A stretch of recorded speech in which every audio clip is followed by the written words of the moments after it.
All right. Hey! Hey, we did it! Hey,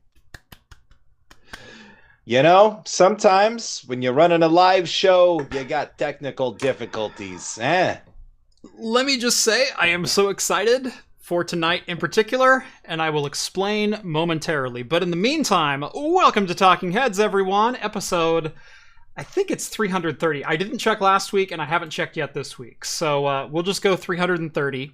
I think that's accurate. 330. That's the podcast guy's problem. Your once weekly live show for the latest in beer and tech news. I'm Jeff. I'm Rett. Welcome to the show, everyone. Thank you all so much for joining us on this Wednesday night or in podcast form over on Anchor.fm or wherever your favorite podcasts are found. If you've never seen the show before, we talk beer, we talk tech, we talk games, pop culture, entertainment, sometimes some Star Trek. All super chats are right on the air so long as they will not permanently demonetize the channel. We do drink alcohol on the show, and if you're drinking along with us, alcoholic or not, let us know in the chat, and we'll give some early show shoutouts as we go along. Last but not least, if you'd like to take part in the super secret chat and the even more super secret after party, think about joining the Patreon. Link is down in the video description. As a bonus, you'll get exclusive access to my Discord server, where you can chat with myself, John, Rett, Steve, all the hosts from Talking Heads, and join the awesome community that hangs out over there. Couldn't have said it better myself. No, you probably couldn't have. Welcome to the show, everybody. Sorry we're a couple of minutes late here. Combination of Rhett apparently needing a beverage and me, well, we'll get into me. I think as soon as we pour the beer. Rhett, you were late. I'll let you go first. Thanks, Jeff. Well, everybody at PDX Land knows that I had spent the week prior in the beautiful Sun River, Oregon, little resort town near Bend. So up in the mountains, I got to enjoy some snow, and I also got to enjoy the delicious Sun River Brewing Company. So I recognize that logo right off the bat. I got the Cocoa Cow. It's the chocolate milk stout. And it's good. It's nothing groundbreaking. I was really impressed because like the stuff that you can buy in stores for Sun River is never mind-blowing. It's solid. But yeah. I went to their brewery and I had a couple of different things that I was just like, this is top tier stuff. Like you got to figure out how to get this into a can and out into people's homes because it was good. I can't remember what it was, but I did put it in the Discord chat, which $1 a month, you can go back and you can look and see what I said it was. I think it was like some type of Scottish ale. Scotch ale kind of thing, yeah. Scotch ale, yeah. I feel bad because I've pimped Sun River a couple of times. It's a beautiful resort, beautiful area just south of Bend on Highway 97. I was trying to think of the last time I've actually been to Sun River to like stay. Well, and it's been I realized that I'd never actually stayed there. I always thought that I had, but I never actually, because it's like a full-on, little resort town. You got to go into it. It's off the highway. And I think I was like, yeah, I've stayed in Sun River, but I was like in Lapine, or something like that. No, I've stayed in Lapine a bunch. I've stayed in Crescent. I've stayed in, all up and down Highway 97 and 58 on back over. I've been everywhere along that stretch of highway. But in Sun River, I think the last time I was there, gosh, I might have been 23, 24. Wow, so just like a couple of years ago, because you're so young. And now I'm not.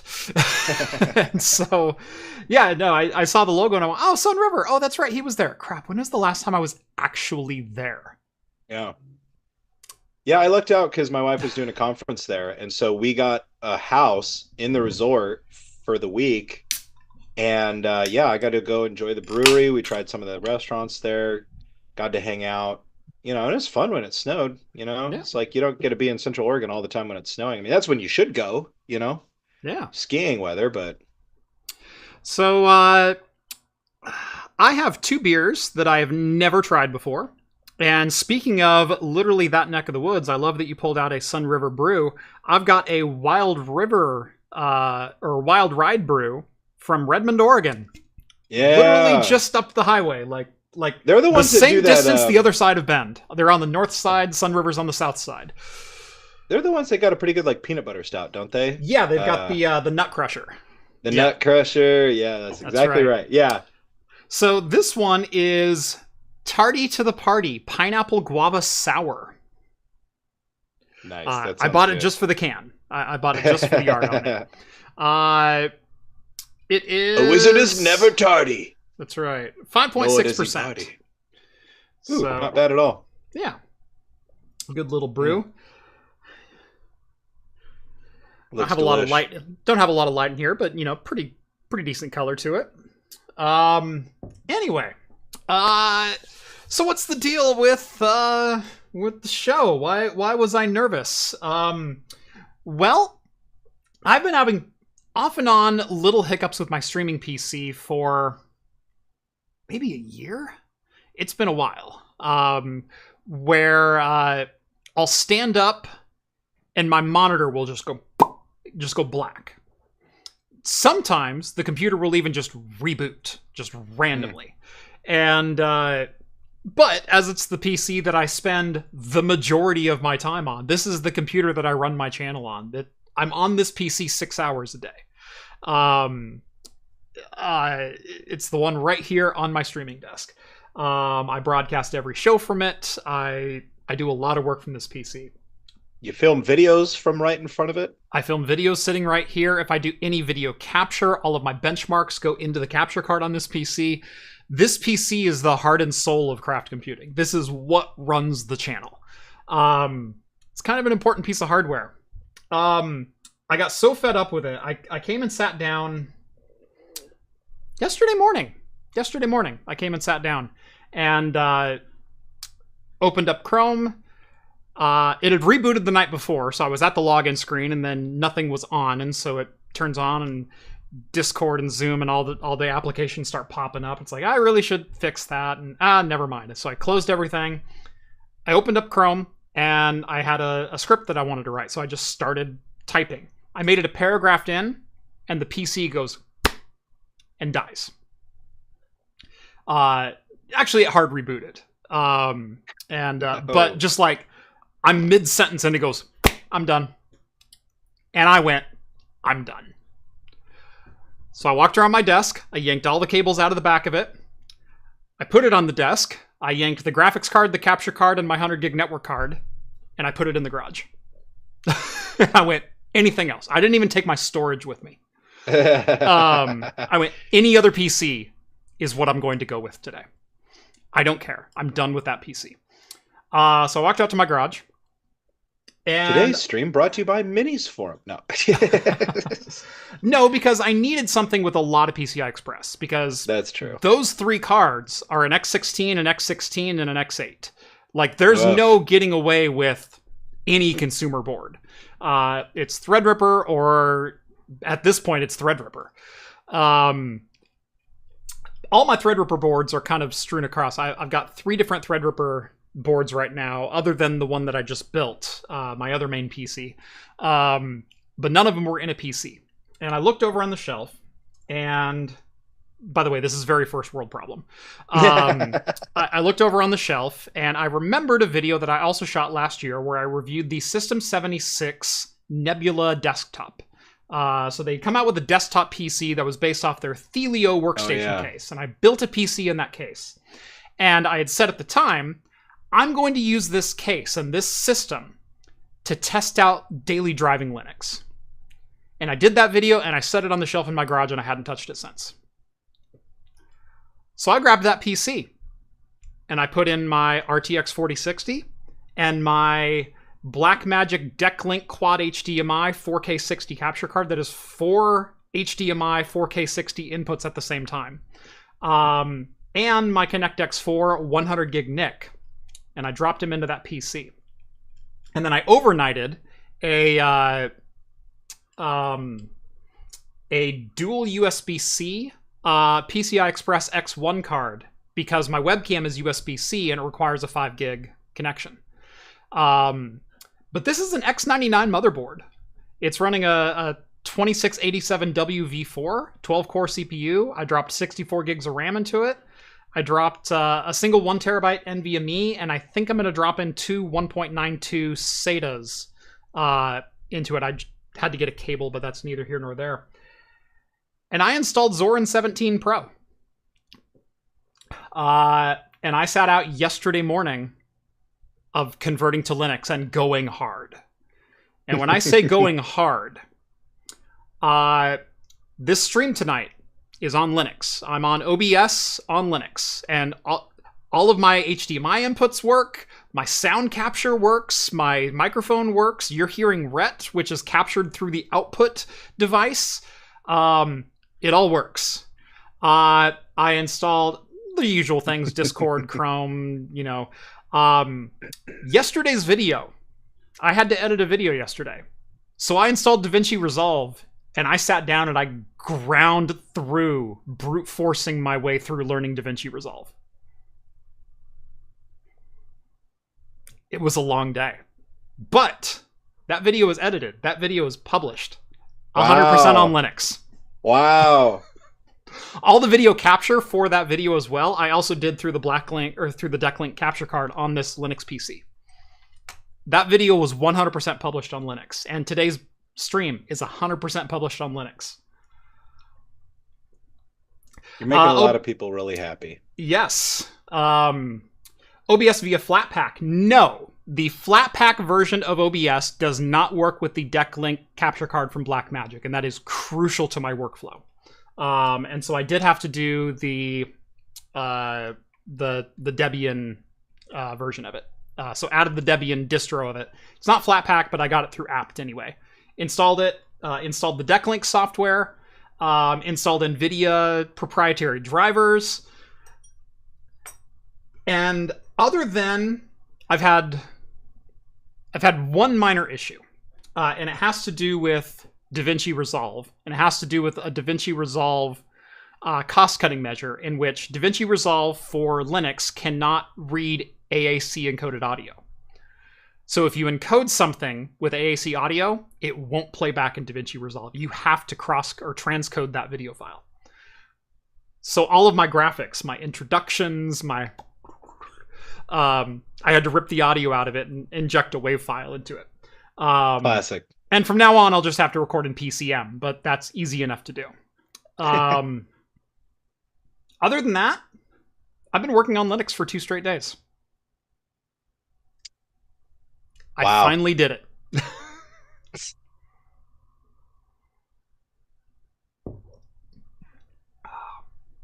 I wish I had some jokes lined up for you, but... Yeah. I guess you're one of those guys now, Jeff. I am one of those guys now. Not the way I intended my week to go. I've been meaning to give DaVinci Resolve a try for a long time. There's been a number of features in it that I've wanted to try out. I was worried about the workflow, though. I was worried about transitioning from Adobe Premiere. Like, those extra clicks, like just muddling around learning, they add up to a lot of hours in the early, early days. It was probably like a 9-hour edit, whereas normally that should have been a 2-hour edit. And a lot of that was just grinding through. How do I adjust the opacity of a clip and fade to the clip below it? How do I zoom a clip? How do I punch in on something? How do I adjust speed of a clip? Because I had a couple time lapses in there. And of course, this was a fairly complex video where I had on screen. It was basically a 2-camera shot where I had on screen and then me talking to camera. And so I have to transition back and forth between those a lot. And figure it out. So, well, luckily there's lots of tutorials out there too from the Stream Doctor, the Stream Professor. Dang it! I always say the Stream Doctor. The Stream Professor's got lots of DaVinci Resolve tutorials. So,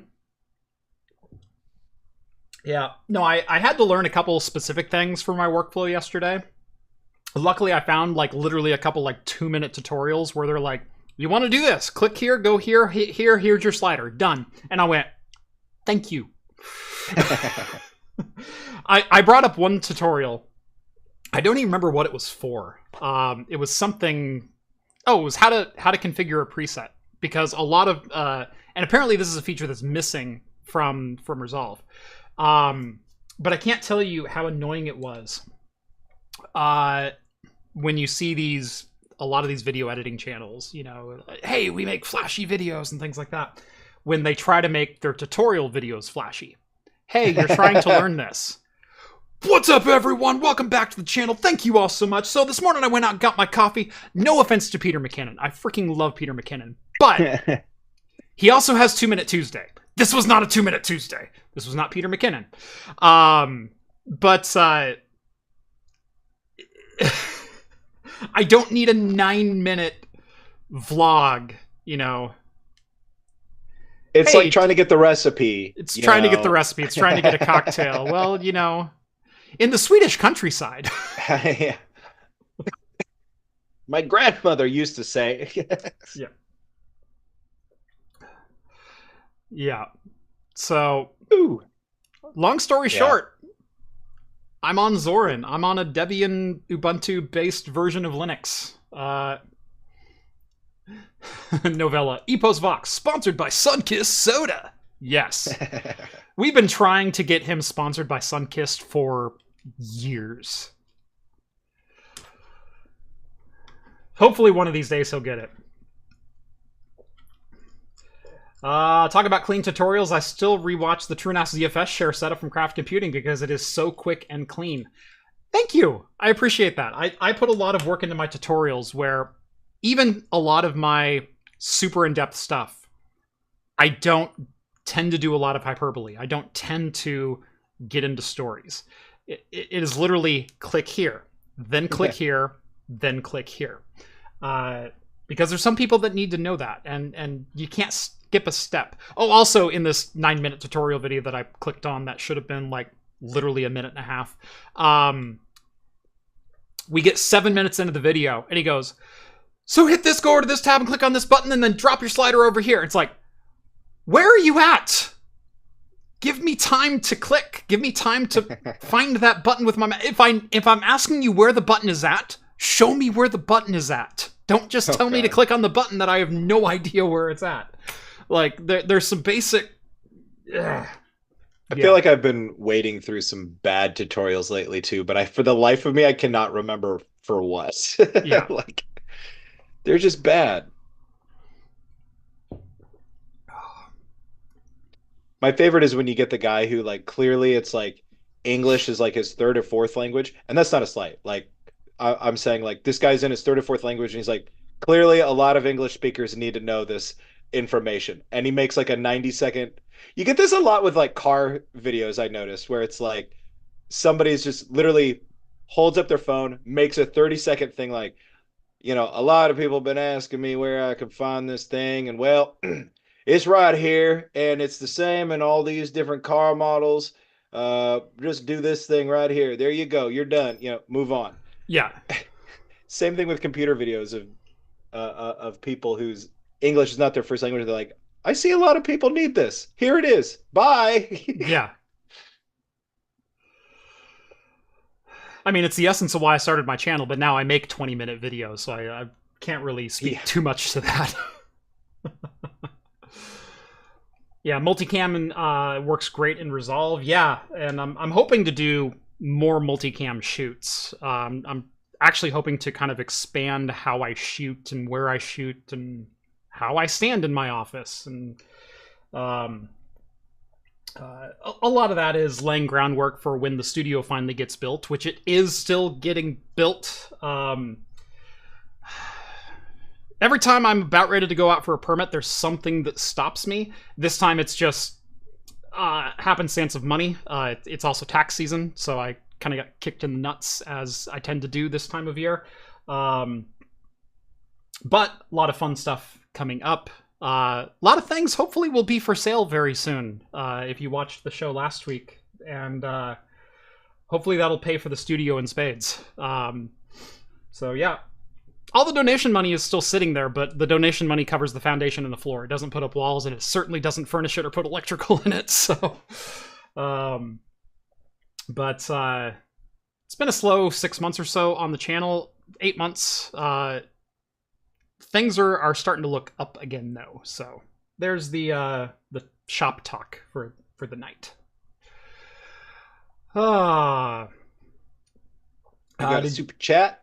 We do have a super chat. Cosworth, $5. Thank you all so much. Thank you, Cosworth, so much. Not to put down PDX LAN at all, but how many people are sick after such? I'm wearing a mask again next time. Also, save the sushi. The sushi chef's Rett. Yeah, he had this ongoing joke that every time I was playing a game, I was just tormenting some poor sushi chef or whatever in whatever game I was playing, you know, because remember I was playing that kung fu game for a while. Oh yeah, that's right, where one of the bosses was like a sushi chef that I had to just kick the crap out of. Yeah, that's right. What did you play, Hitman 3 after that? Like I should have. Did you get sick after PDX LAN? I did not. I guess Steve might have gotten like a little bit of a head cold. I was just getting over a head cold when I got to PDX LAN. But I did not get sick. I mean, I did get a little bit of a scratchy throat, but I think I got it. I don't know. It's possible. I guess I could have, but because I came back from PDX LAN and my wife was sick. So I assumed that like maybe we had picked up something at the conference before PDX LAN. Yeah. But I never got overly sick or anything like that. Just kind of had a scratchy throat, but that was it. Didn't miss any work or anything like that. So, but I've been hearing that some people have not felt the best after that. So hopefully everybody starts feeling better soon. And yeah, masks might not be a bad idea for next time. I mean, there's the quintessential Cosworth story about his first PDX LAN and the gentleman that he was sitting next to, and that right there, it's like, why wouldn't you wear a mask and wear gloves everywhere you go in that place? But yeah. See, I was sitting in between you and my sister. I had my sister on my right and I had you on my left. All three of us, I know. I wouldn't necessarily call myself a germaphobe, but I typically fist bump instead of shake hands. I'm very aware of what am I putting my hands on? Keep them away from my face if I've been out and about. You know, wash my hands thoroughly every time, you know, I use the restroom, you know, blow my nose, whatever else. Like, I'm not a germaphobe, but I'm also very cognizant of hygienic. Yeah, that. Exactly. Yeah. And I know you two are as well. And so sitting in between you two, it's like, I've got this natural bubble. It's okay. You got a little safe space there. Yeah. Yeah, and you gotta wash your hands in that bathroom. You know what I'm saying? Woof. Yeah.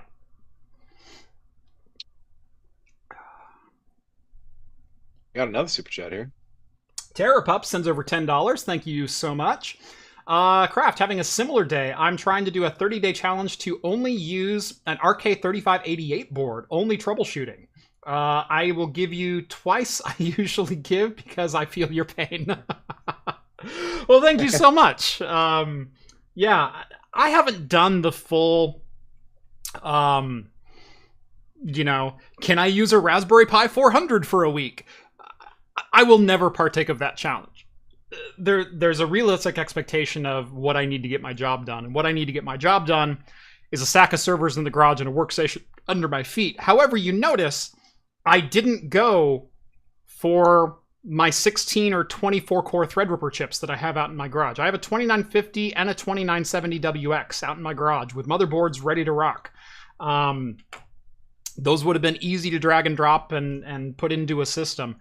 I pulled out an old X99 rig. I'm on a 8-year-old platform right now. This platform came out in 2016. I think this exact processor came out in 2017. It is a V4 processor. It is Haswell. Yeah. And I video edited on this rig. I mean, it does have an RTX 4060. It does have, you know, the latest NVIDIA encode decode. AV1 does not seem to be supported in Linux. I need to verify that or see if there's an additional package I need to download. Also, I notice that OBS in Linux, at least this particular version of it, the Debian app distro version, doesn't include NVIDIA Broadcast, RTX Voice, anything like that. So it has CPU-based noise limiting instead of RTX Voice, which that's a native plugin for Windows. So that was another little thing that I noticed. Not a deal breaker by any means, but something. And I'm sure I'll find more little things as I go along. One of the things that I use all the time in Windows that also isn't present here is fancy zones. Using the I like fancy zones. Yeah. In fact, that's how I set up my show. So you'll notice I do have, the second screen here. I've got both of us in there. I've got the Firefox window over here to my left, your right, and it is capturing my display. It is capturing Rett's Zoom meeting window and putting that into OBS. All of that works fantastically. But the organizing and defining the spaces that you want your windows to be in, and then recreating that. Yeah. That's a pain. That is a royal pain. So I'm on an ultra-wide monitor. I avoid having multi-monitor at my desk for the most part anymore, simply because I don't have room for it here on this one desk. And the way I have my windows arranged is very particular. I've got Discord, I've got YouTube so I can monitor the stream. I've got a full web browser open for, showing the articles. I have Rett in a full screen on a virtual display using an HDMI dongle.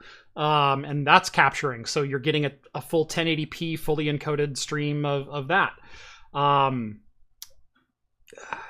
Arranging the windows was difficult. I found installing Pop! OS's tiling plugin for GNOME 44, which is what Zorin 17 is currently using, gave me some functionality that kind of works like that, although I have to turn it off for my normal use because my normal use doesn't line up with everything being full screen either. So I found a way, but I'm not loving it. Guess it's time to go back to Windows. Sorry, bud. I'm gonna ride this out. I'm gonna try. I am not ready to jump into Windows on my Threadripper workstation. I'm always gonna need a Windows PC. And I've said this many times, I'm not a Windows guy or a Mac guy or a Linux guy. I'm not an iPhone guy or an Android guy. I'm literally I'm a what works guy. I'm a specific tools for specific jobs guy. And sometimes you need the specific tool, and sometimes that specific tool is Windows. And so I'll be leaving Windows on that machine. Plus, that's where I do gaming. I don't want to deal with anti-cheat stuff if I need to get into a game with friends or anything like that with Linux. I've got another Linux desktop. I can play Linux games on this machine if I want to. So yeah. Did I see another super chat? I did. $2. Jeff literally made the X99 Meta go E5 2696 V3.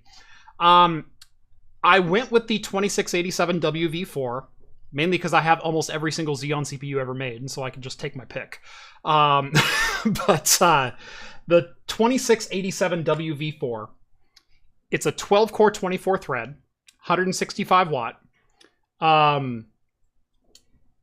It's a 3 gigahertz base to a 3.5 boost, which means your performance is consistent no matter what you're doing.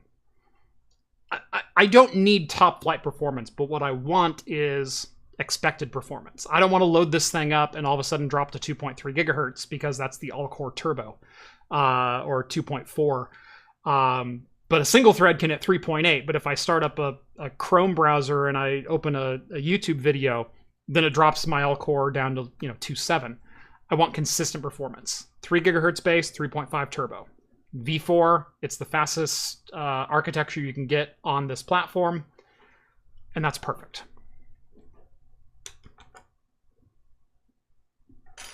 And hey, these CPUs are like $50 today anyway. So if you wanted to buy a brand new one, there you go. This motherboard's like $70. It's ridiculous that I just built a $10,000 desktop on the other side of this room and I'm using the PC that costs about as much as the case that's over there.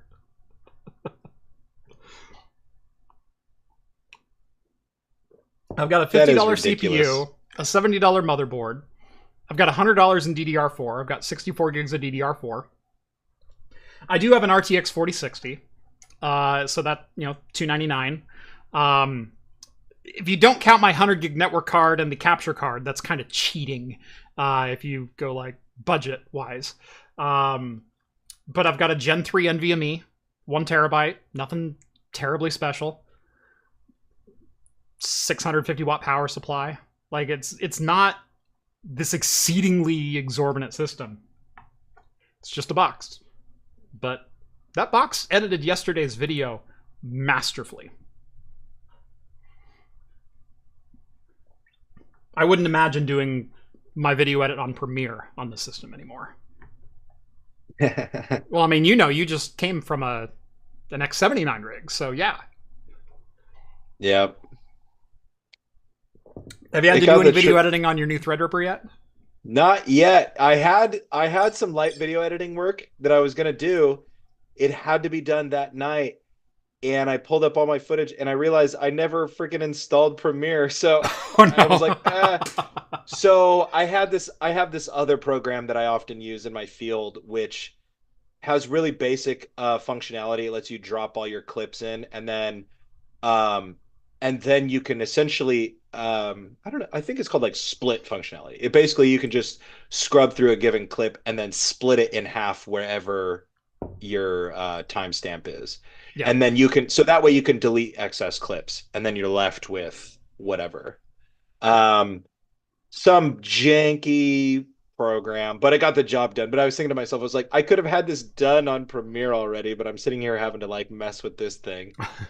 It worked. Got the job done. I mean, that's why it's there. But oh, cool. We both struggled learning new software.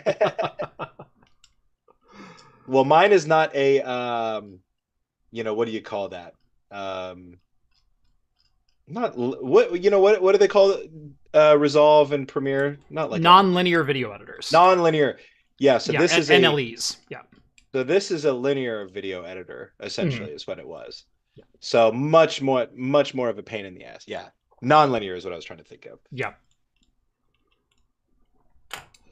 Because you can't really see, and you can't stack clips or do anything like that. It's all literally just used for making one long super clip. Yeah.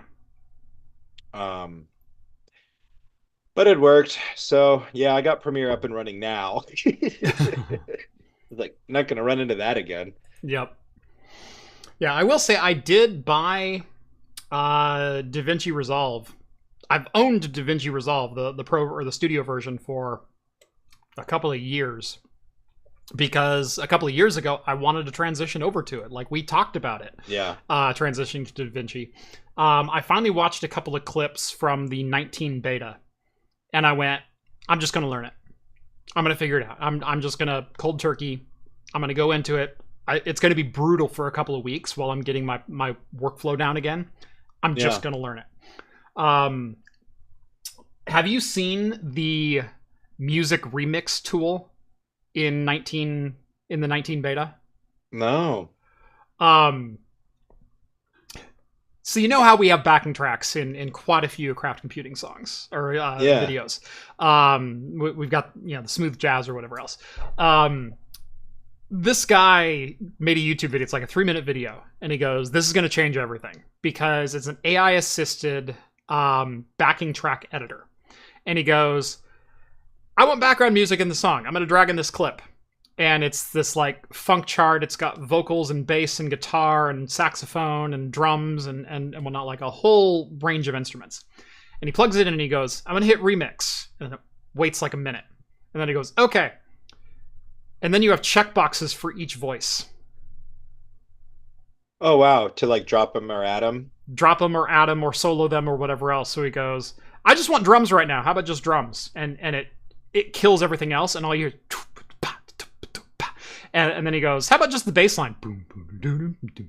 Wow. And he goes, "How about we add vocals to that? We'll just do vocals and bass and see how that works." And and he's playing with this live. Wow. And it's like, I need that. I want that.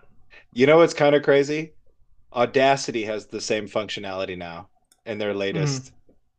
I'm like, Audacity, oh my God, this just keeps going. It never stops adding functionality.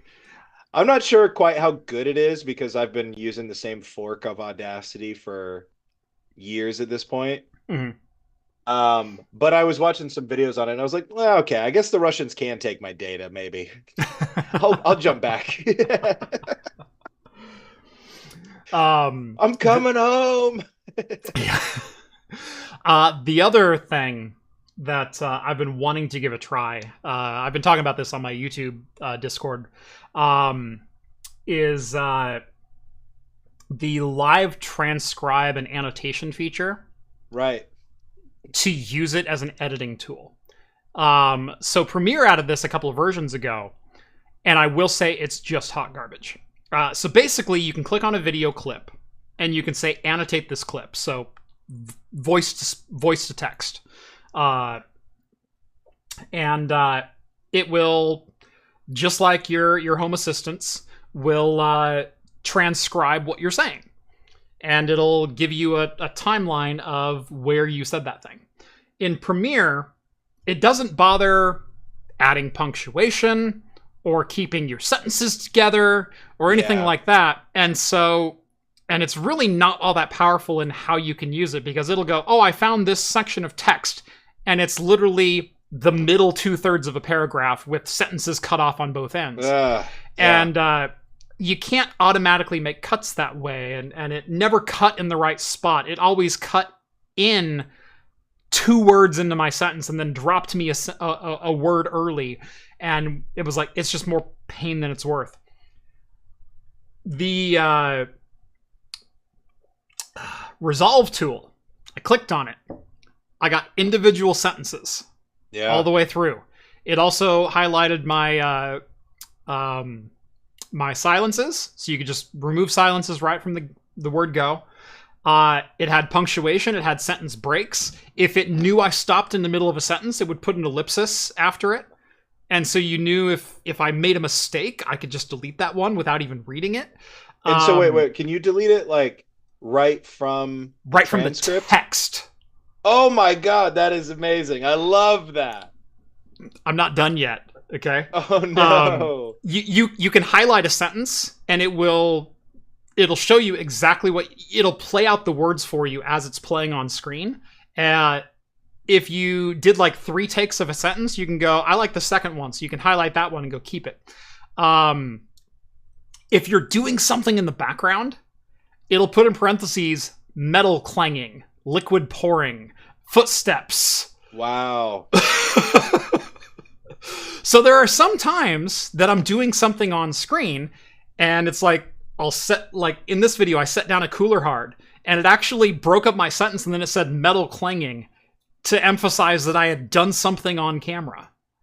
When I started my camera, because I have to stand up and turn on the Alchemist recorder and then walk around, it annotates the footsteps coming around my desk and then a chair squeaking. Like it did all of that. And you can just highlight it and go keep or no.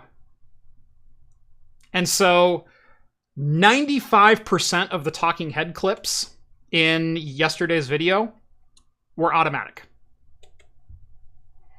I had to edit a couple of them, like stretch them, half a second because it cut me off because my voice fell off or whatever else. Get the timing of a breath a little bit better, which you do in a rough cut view anyway. Yeah, you got to sit there and do that anyway. Yeah, right. But if this gets you partially there, this got me 95% of the way there. Oh my gosh. So instead of scrubbing through your clips and finding the beginning of sentences and then listening to it and go, that wasn't the one I wanted, where was that at, and everything else, you look at the transcript and you can go, okay, I said the first 3 words to a sentence 3 times in a row. Here's the clip I got right. Cool, done. It takes 8 minutes worth of work and condenses it to 6 seconds. That's cool. And this was an even, like I said, fairly complex video to edit. It was a 2-camera shot. It was a lot of moving pieces, a lot of it was very unscripted, and so sometimes I went off on a tangent, went, no, I don't want to cover that tangent anyway, like let's rewind it back. Oh, I had this thought, but it needs to go before this last one. So I could just tell the camera what I was thinking. I can then read it in my transcript and then make all the adjustments and changes. Yeah.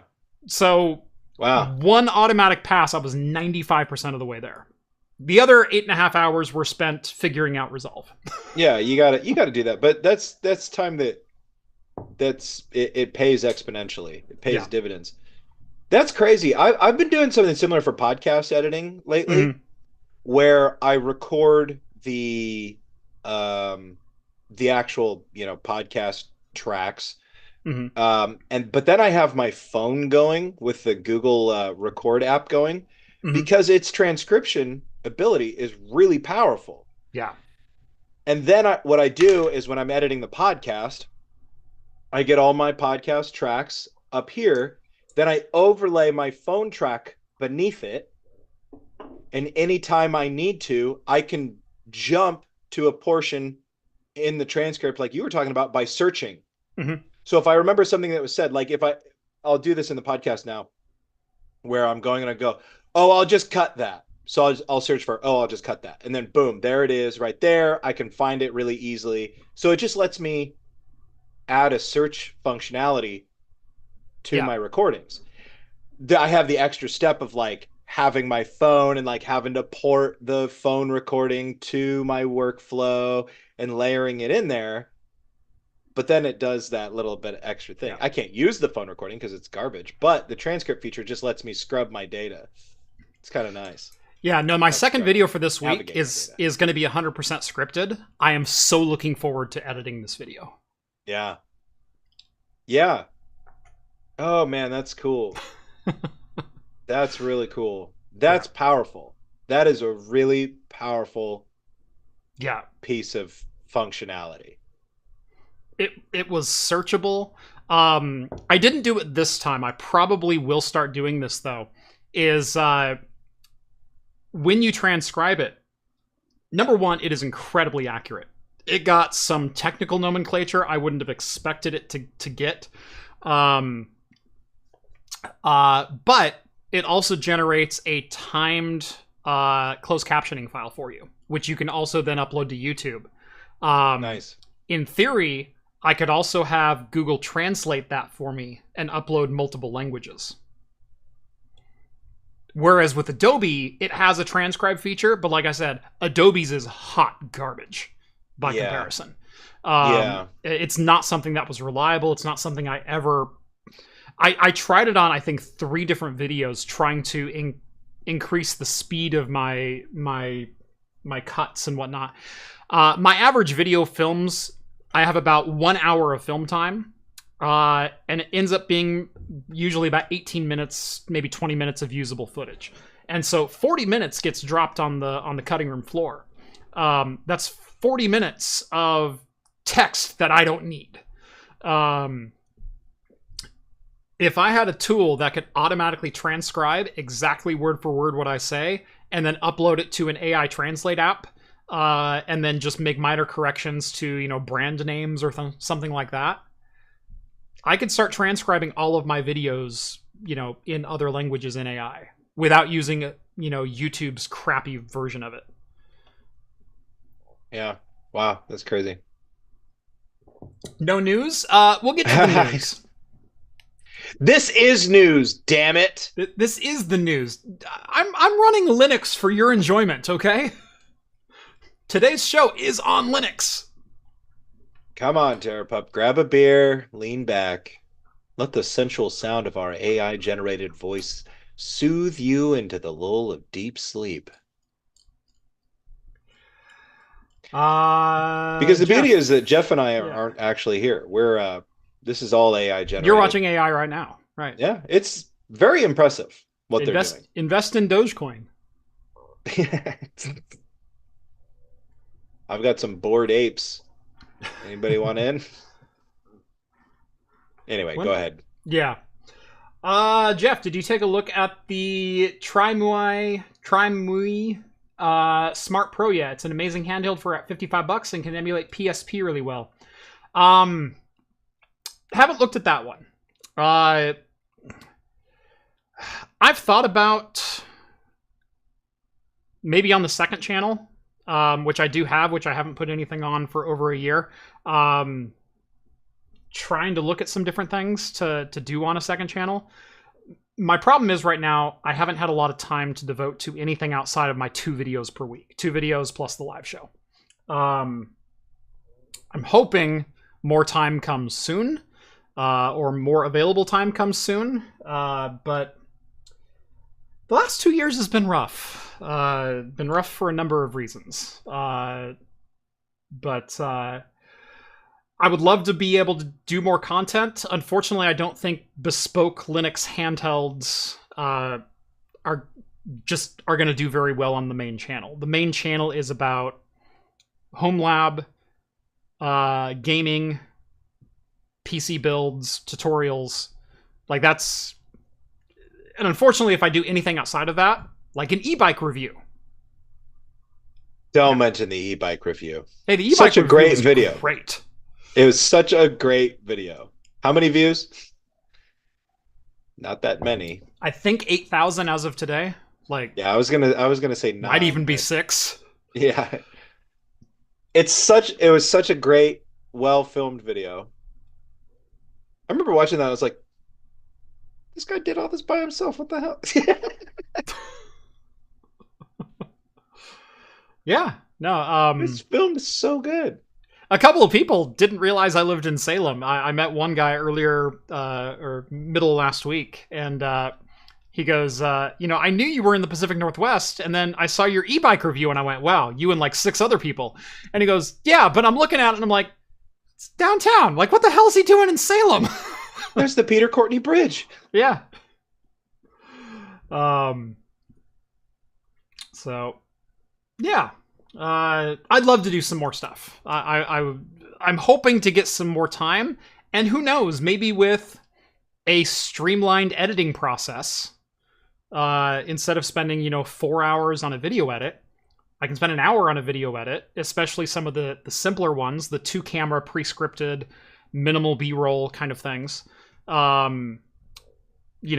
If AI tools can do the editing, give me 95% of the way there, and all I have to do is a polish pass. I mean, hell, that's what I paid Rett for 2 years to do. Yeah. Well, I got out of the biz just in time, didn't I? AI really are coming for your jobs. No, you did great work. Thank you. Dude, I got a scam email. I think it has to be a scam. Because eventually I went and put craft computing on my LinkedIn and all this type of stuff. Mm-hmm. And somebody emailed me and they said, hey, your video production with craft computing really caught my eye. And I want to talk to you about a job opportunity we have. And I looked at it and it just something about it, like, at first I was like, oh, that is so cool. And I was like looking at the briefing. It seemed really cool.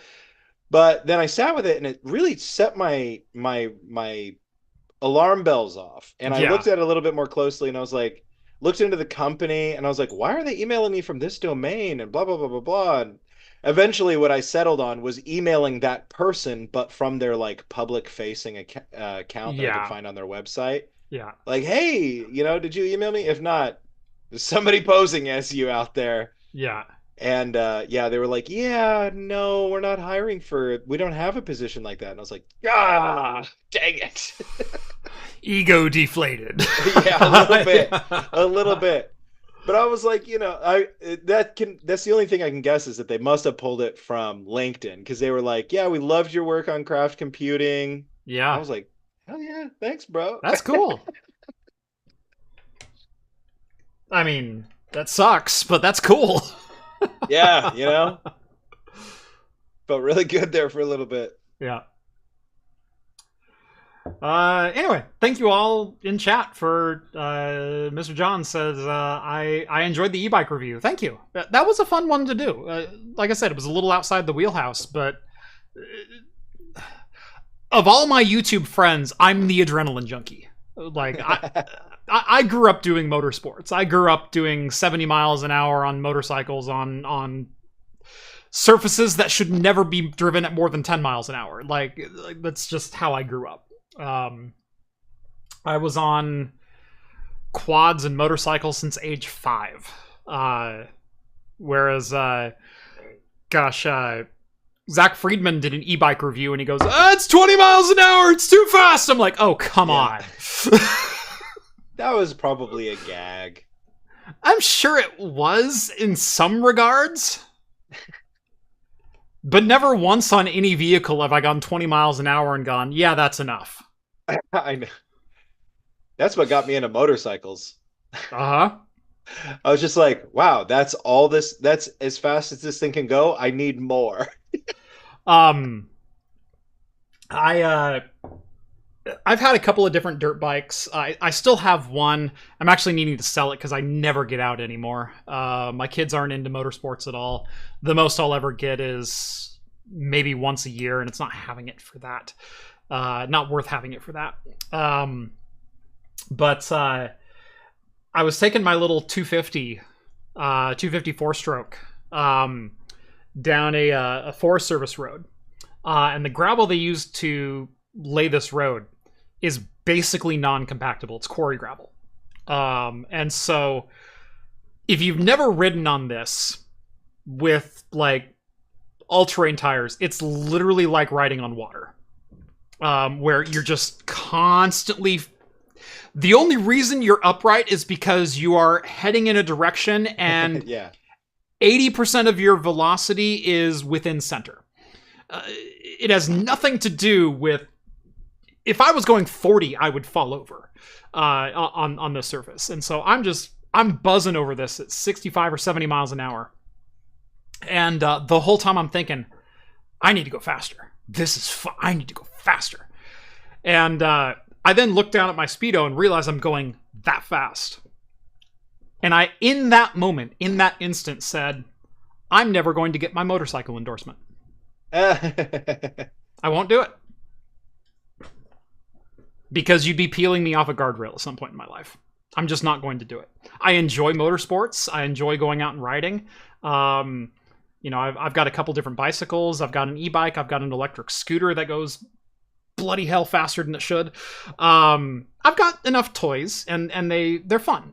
I'm never going to chance it on the road. Yeah. So it's funny. I think we talked about it on the channel before, but I had that really, really low speed accident on my motorcycle. And I was thinking about like what that did to my legs and like all the times that I had gone out riding my motorcycle like in shorts and a t-shirt. And I'm like, highway speeds, backcountry roads, all the times I had nothing on. And this time it's not like I had like riding pants on or anything like that, but I had my jacket on at least. Yeah. And just messed up my legs for a little bit, but yeah. I don't know. It frightens me to think what would have happened going any faster, Yeah. No, I had a friend who on his way to work one day stopped at a stoplight. Apparently the car didn't see him and rear-ended him and picked him up onto the hood of the car and then threw him off of it. 20 miles an hour. Luckily it was only 20 miles an hour. But when you're a motorcycle, you lose every single encounter on the road. You don't win. There's no winners in that. No. But I vividly remember, this might be 15 years ago, cruising down this Forest Service road in Eastern Oregon, 40 miles from the nearest town, 80 miles from the nearest hospital, doing 70 miles an hour on loose pack gravel. Going like, this would be a lot fun if I was doing 85. And I remember before I even tapped the brakes, I went, I'm never getting my endorsement.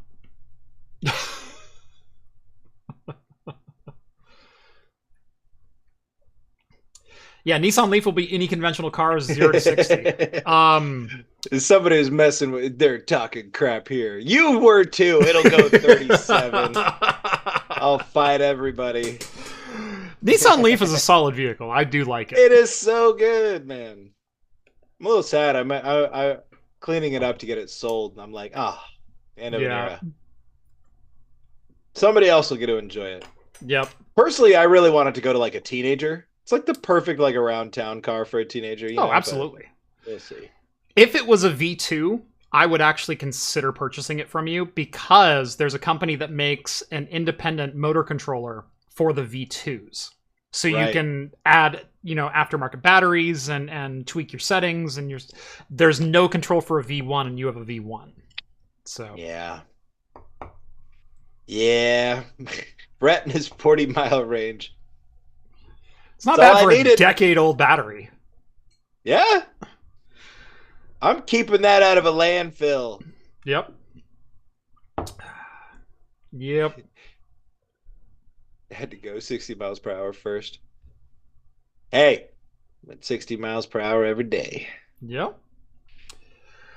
Anyway, now that we're almost an hour into the show, we should probably get to some news. But that was a fun talk, y'all. This has me extraordinarily excited, this first story. I'm typically not a 3D printing channel, although I've said this many times, I am a maker at heart. But you all know what my latest endeavor is. If you watched last week, I'm going to be coming out with some home lab products, starting first and foremost with a temperature sensor to be installed in your server racks. So you can get ambient temperature at your server rack, as well as humidity and pressure, because that same sensor did the same thing. We got a beta version of our board in. We'll call it the alpha version of the board, now that we discovered a problem with the initial run of boards. Oh, no. It's being corrected, but... I guess that's why you only printed 15 of them, huh? We printed 15 to do a validation run, and it's a really good thing we only printed 15. So it's a correctable issue in this one. As an old server admin, that I learned how to do my job from this guy.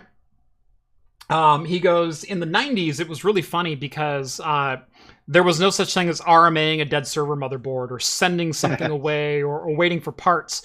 What happened is if you called in with a problem on a database system or some mainframe somewhere, is a guy would show up at 1 PM wearing an HP temporary badge and holding a tool bag. And no extra parts. He would have literally looms of wire. And he would open up the side of your server and he would scrape away traces, and they would jumper traces that were done incorrectly from the factory. And classic.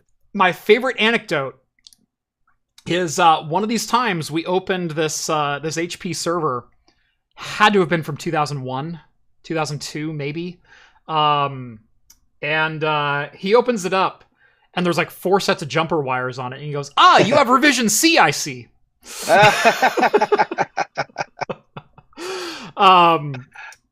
So yeah, whenever I hear of, we did something wrong with the PCB, I go, we're going to go to revision C this time.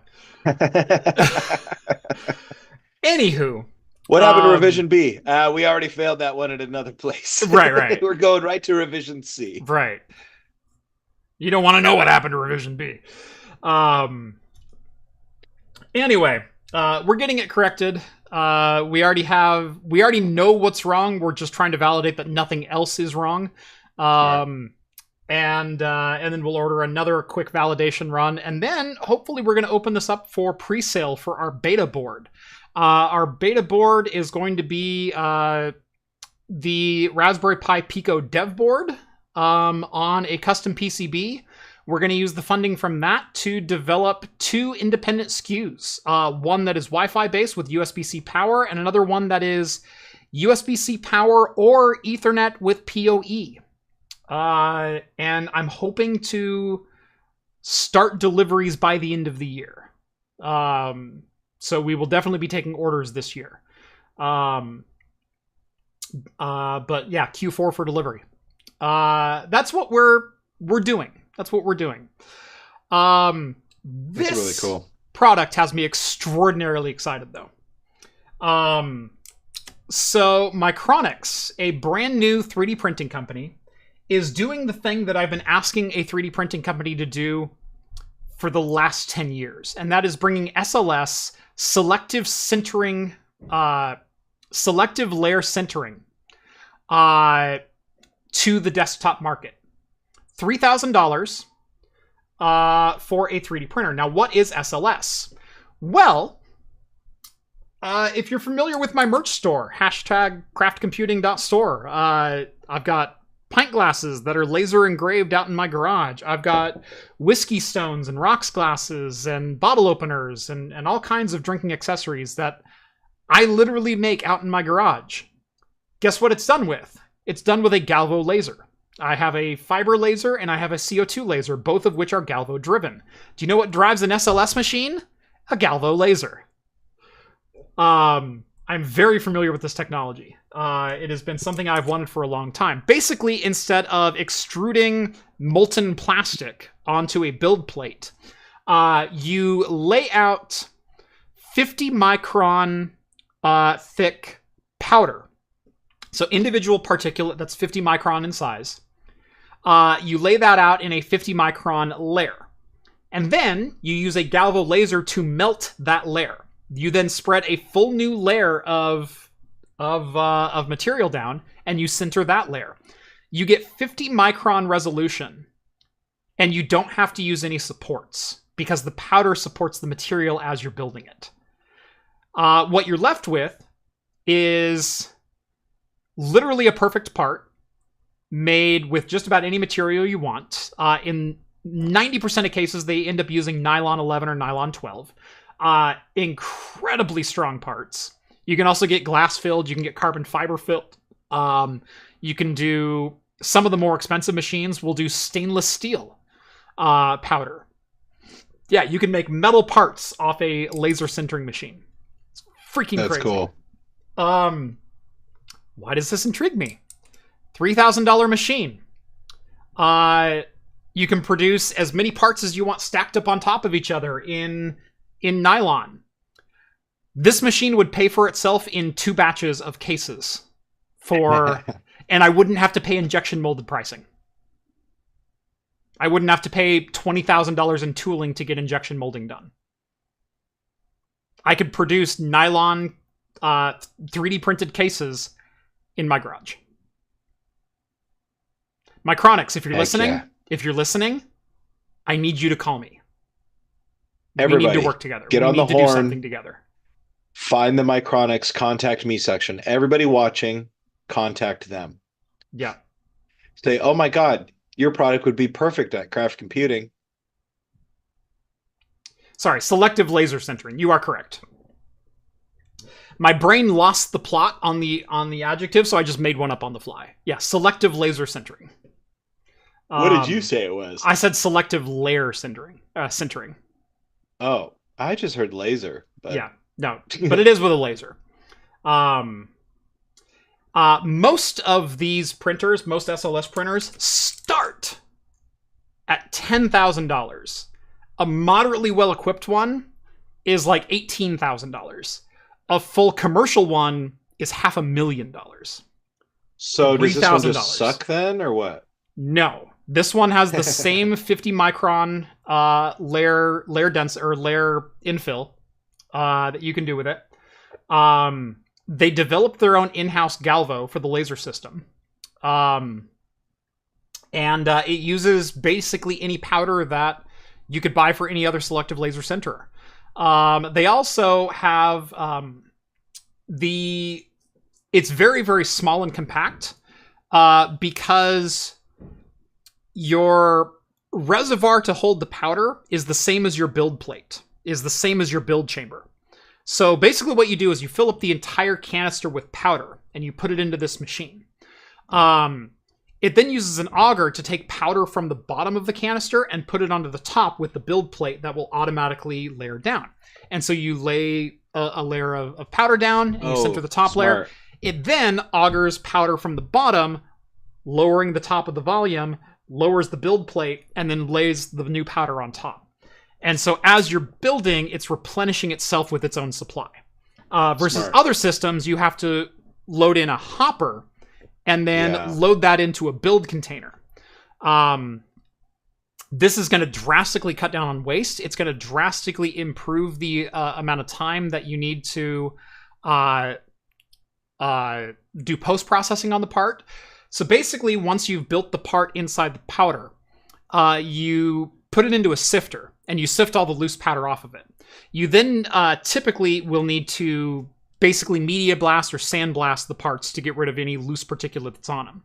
You then take the powder that was in your build chamber, so powder that's already been kind of centered around it, and you mix it with 60% virgin powder by weight. And so you take 40% of your old powder, and you add in 60% virgin powder to get a full new chamber. And then you can start the process again. It's a very cool process. My first round of cases is going to be 3D printed here on my Prusa or my Cobra Max. I haven't decided which yet. Probably my Prusa, and probably in like carbon fiber PETG, because that stuff is just bonkers cool. And I'm going to print 300 cases. The cases, as small as they are, do I have one here? I do. I have one of the cases here. Just a beta case for it. Very, very simple. Snaps together. There you go. Here's the case. We're going to make these in carbon fiber filled PETG. Imagine if I could print these in nylon. Imagine how cool things I could do with it. If I could get better details, if I could have a better material that's UV stable and slightly more flexible than PETG, how much more durable that case would be. So, yes, I need this machine. I think we're going to do a lot of business together. Heck yeah. Yes. One news story down. Hey, we did one. How's your beer treating you? Or did you already open a second one? Well, I did open a second one. Yeah. The beer was great. You know, the chocolate milk stout. Milk chocolate. Chocolate milk stout. I moved on to, I think I drank this last time on the show, the 541 IPA. Of course, 541 is the second area code of Oregon. Yep. And this is from Ashland, Oregon, Caldera Brewing. And it's good. Nice. It's good. It's an IPA. It's a Southern Oregon IPA. Tastes like an IPA. I'm going to grab my second beer real quick. I will be right back. Mm-hmm. Yeah, so it kind of reminds me... Never mind. I don't know. I was going to go for like the skooma joke, but skooma isn't really alcohol, is it? It's more akin to heroin than anything, because it's sort of a derivative, sort of distilled product of moon sugar, type of powdery substance derived from plants. So, and the skooma dens look more like opium dens than anything. So... So there's no real comparison to be made with beer. Novella Hub says bomber time. Kind of halfway in between. I've got a 19-ounce can. So not quite a bomber, but it's more than a pint. This one is from a brewery I've had many, many times. From Level Beer. In fact, we've done a live broadcast from Level Beer up in Portland, Oregon. Just outside, just a mile and a half from the airport. Awesome little facility, fantastic food, good beer. This is a West Coast IPA, but it is one that I have never had from them before. This is the... You ready for this? The Auto Hops versus Nectarons. Auto Hops versus Nectarons IPA. Nice. That's a Transformers reference for everybody that might not understand that. I personally love the Michael Bay movie. The first Michael Bay movie is fantastic. No, I was talking about the other one. The first one sucks. The first one is good. No, I'm kidding. The first one, yeah, I like the first one as well. The first one is I was just good. trying to... I was trying to give you a hot take. You did not bite. No. No. No, and I know you're not talking about number 2. You're never going to convince me you thought 2 was good. Or 3. 2 was cool. No. No. I said that so earnestly. Say it with a straight face, you mother... I said it so earnestly on my way to another sarcastic comment about Transformers. Yeah. Yeah, not even you can go there.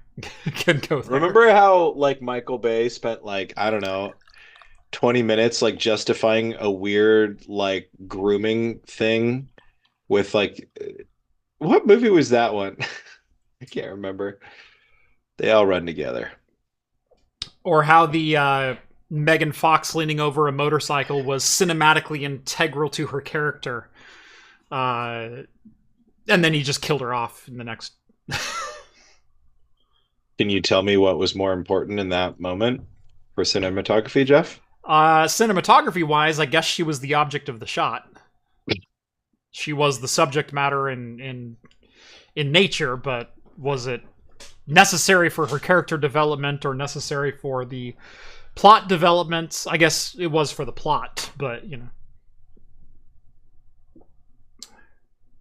I don't know. They spend so much time showing off the Transformers. Why can't they show off the people, Jeff? Yeah. People need love, too. That looks great. That looks like a good beer. Crystal clear. The nucleation on the pint glass is doing its work. It's, I don't know if you can let's see if we can get the focus on the bubbles. There we go. A little bit. Look at that. Craftcomputing.store. Anyway, I read this story, and my first thought was, well, don't they already do that? Yeah. Microsoft to use Windows 11 Start menu as a billboard with app ads for insiders. Yeah, no kidding. Wow, I'm glad they got that written finally. Yeah. This is why we need the 24-hour news cycle, so that we don't miss things like this, Jeff. Right. Rolling out in 2016, it is Windows 11's new Start menu ad program. That's why I just never open the Start menu anymore, you know? I don't navigate the Start menu at all. I open the Start menu. Well, you used to have to. You used to have to, remember? But now that doesn't really seem required anymore. I hit the Windows key and then type what I want. Yeah, that's what I do too now. Yeah. But not only that, the search button works really well for that too. So it's like... I hide the search button. Well, sorry, Rett. Search for things? I run Linux now.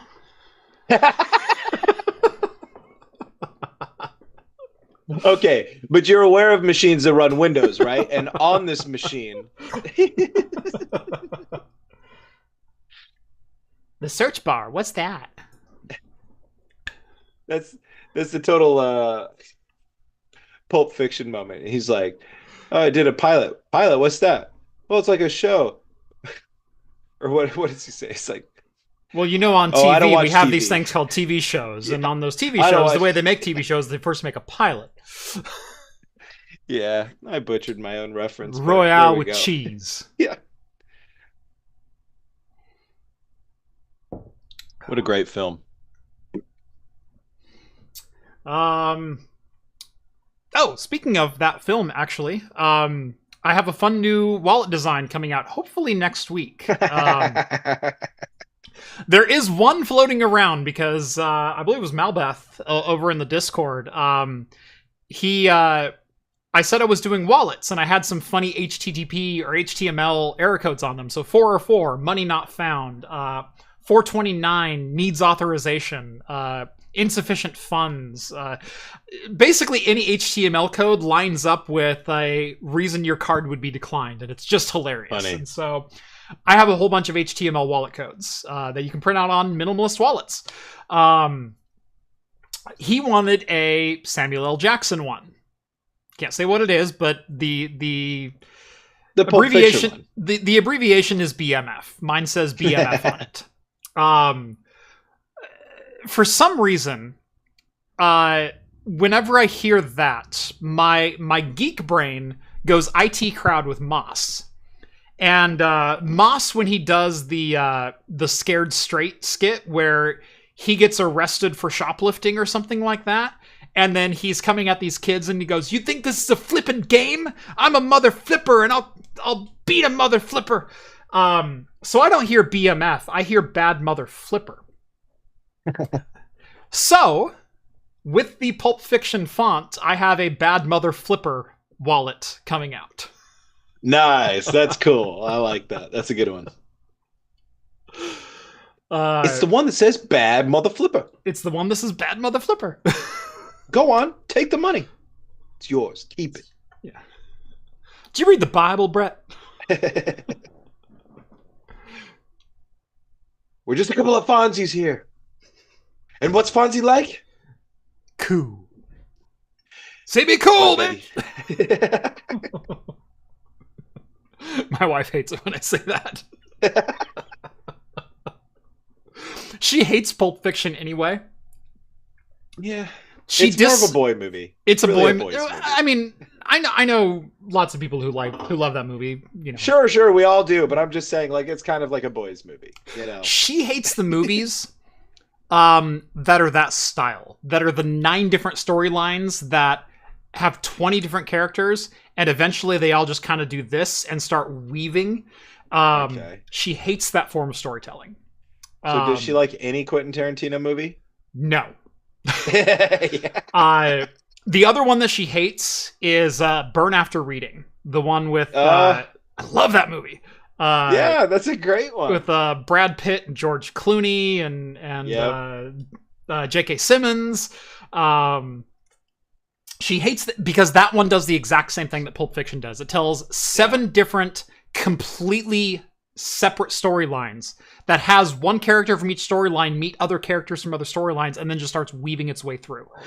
And just creates a cluster of everything wrong. I love that style of storytelling. I love character-driven stories where what would happen if this character and this character meet from 2 different stories or 2 different plot lines? And then throw them in the same situation. How would this character react to that character? What are their motives? What are their driving factors?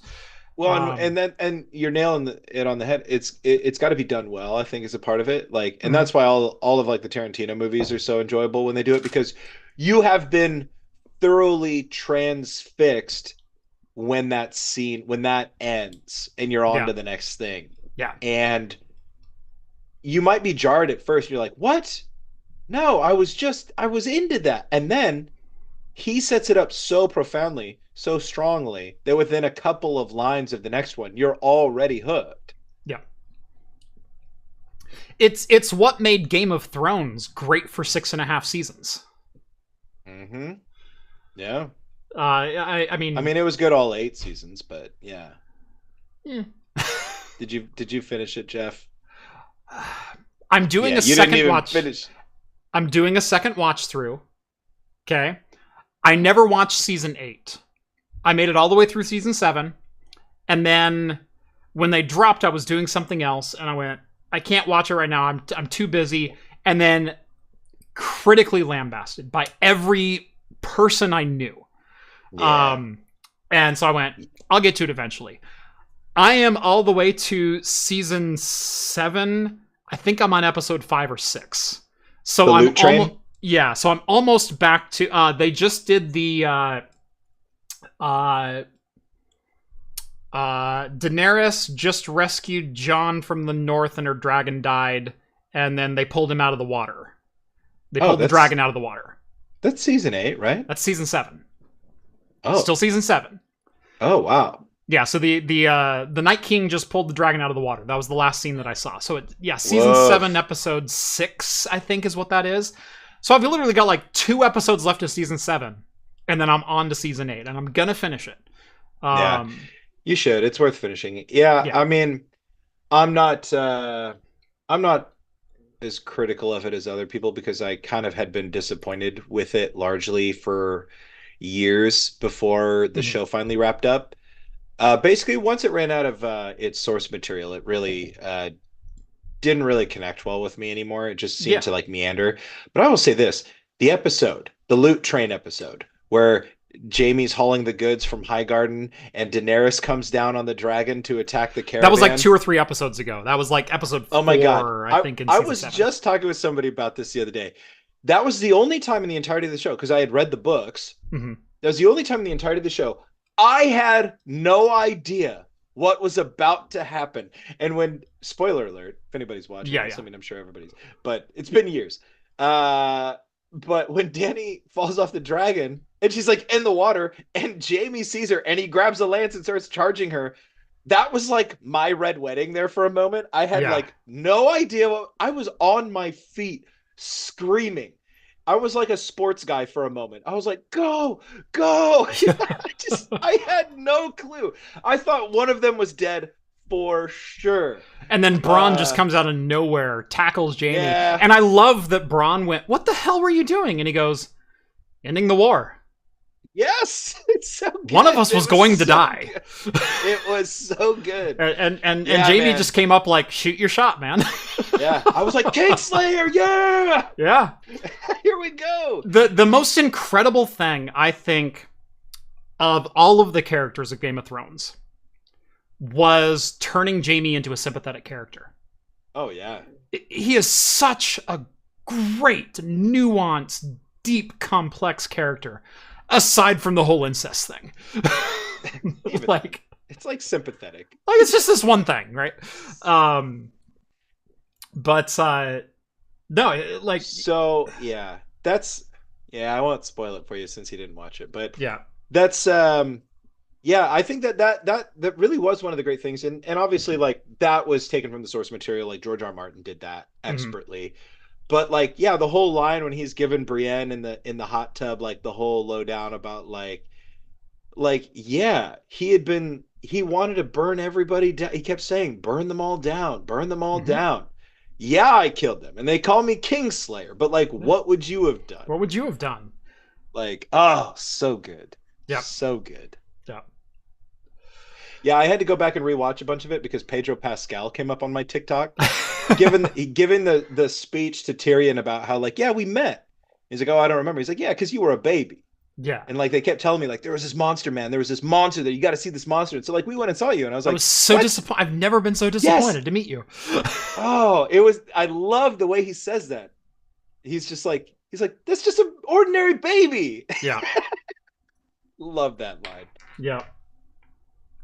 Yeah, his head's a little big, but Oh. God, is Pedro Pascal the best or what? That was such a great character. He was so good. The most charismatic person in the show, and he's in it for 1 season. Yeah. Although his brother, Prince Bashir, no, sorry, played by Alexander Siddig. I liked that character too. I liked the other prince. Yeah, he was good, but yeah, a lot of people don't like the Dorne storyline. They don't like the wife and the 3 daughters who are all, you know, kind of like assassin sand people. I love them. Sand vipers. Yeah, the sand vipers. Snakes. Yeah, sand snakes. I loved them. I thought they were fantastic. Yeah. And I loved them for the plot, not for the plot most people follow. Like I thought a couple of the sisters were kind of hollow, but they all had great lines and they all had great chemistry with each other. You genuinely believe they were sisters. Yeah. Where at one point, gosh, who was it? They're coming in to kill the sisters or something like that, and one guy runs in, and she goes, "Well, who's gonna kill you, me or her?" And he goes, yeah, her, the one with the whip. And so he's turning around and went, don't turn your back on the one with the spear. And sure enough, she grabs it straight through his head. Yeah. And he drops and the other sister goes, you've always been such a bitch. Or a greedy bitch or something like that. I'm like, that's perfect. Because that's exactly what you would say in a situation like that. Yeah, loved it. I like the show. I think if I know I'm going to be let down by season 8. I understand how that let down everybody was, so just enjoy the ride. You know what I mean? That's where I'm at. And then go watch House of the Dragon, dude, because House of the Dragon is really good. Yeah. It's really good too. Yeah. So anyway. Oh, Doran. Everybody's locked and loaded with the names over here. Yeah. I've got 85% of the names. My wife hates it because she goes, who was the brother? Not Robert's brother who was the king in season 1, but the other brother. Oh, it's Stannis? No, he had another one. Oh, Renly. Yeah, Renly. She can't remember hardly any of the relationships. And that's why she struggles in stories like this, is you take, like, beyond, like, Littlefinger and Varys. Who are the characters? What are their relationships? What are their motives? What are their houses? What do they represent? Who are their friends? Who are their foes? Keeping all of that straight is incredibly difficult. Well, that's why, like, the way that George Martin did it is so genius, in the way that everybody in the olden days would have had an epitaph, like we've got, like, Alexander the Great, right? You can know what the Great did. It's easy. He conquered everything, right? Yeah. He did the same thing in Song of Ice and Fire, where it's like everybody kind of had their one thing. Like, it's easy to remember Kingslayer, right. It's you got Tyrion. I drink and I know things. Yeah, the imp. Exactly. Like, very easy to remember. He does a really good job of giving them, like, one thing that can kind of, like, the Hound. You're gonna remember the Hound, right? The Mountain. Yeah, exactly. So good. Yeah, man, just enjoy it. Yep. There were so many plot lines in the book that I wish the show could have covered, that seemed like they were getting close to doing it. Because, like, where the books left off, dude, there are some epic untouched thread lines. Yeah. Would have been so cool, but we'll see. We still got the books to look forward to, right, guys? Right? I will say, probably, and I think we'll finish with this, and then we've got some other stories. I've got some VMware talk to get to. One of my favorite scenes is right after Arya kills Walder Frey and all of his family. Oh yeah. Number one, shows up behind Walder Frey and serves him a pie. And where are my 2 sons? They're already here, my lord. No, where are they? They're already here, my lord.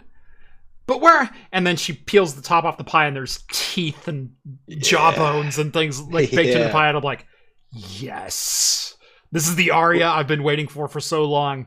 And then she takes off the mask and kills him and lets him bleed out. And then that's how it ends one episode. It opens the next episode with Walder Frey, and I invited you all here for a feast and whatnot. And then, and then poisons everyone.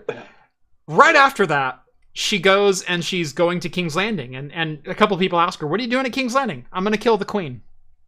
Just straight, I'm going to kill Cersei. And everyone gets a laugh, and she's like, "Ha ha ha! No, I'm going to kill the queen."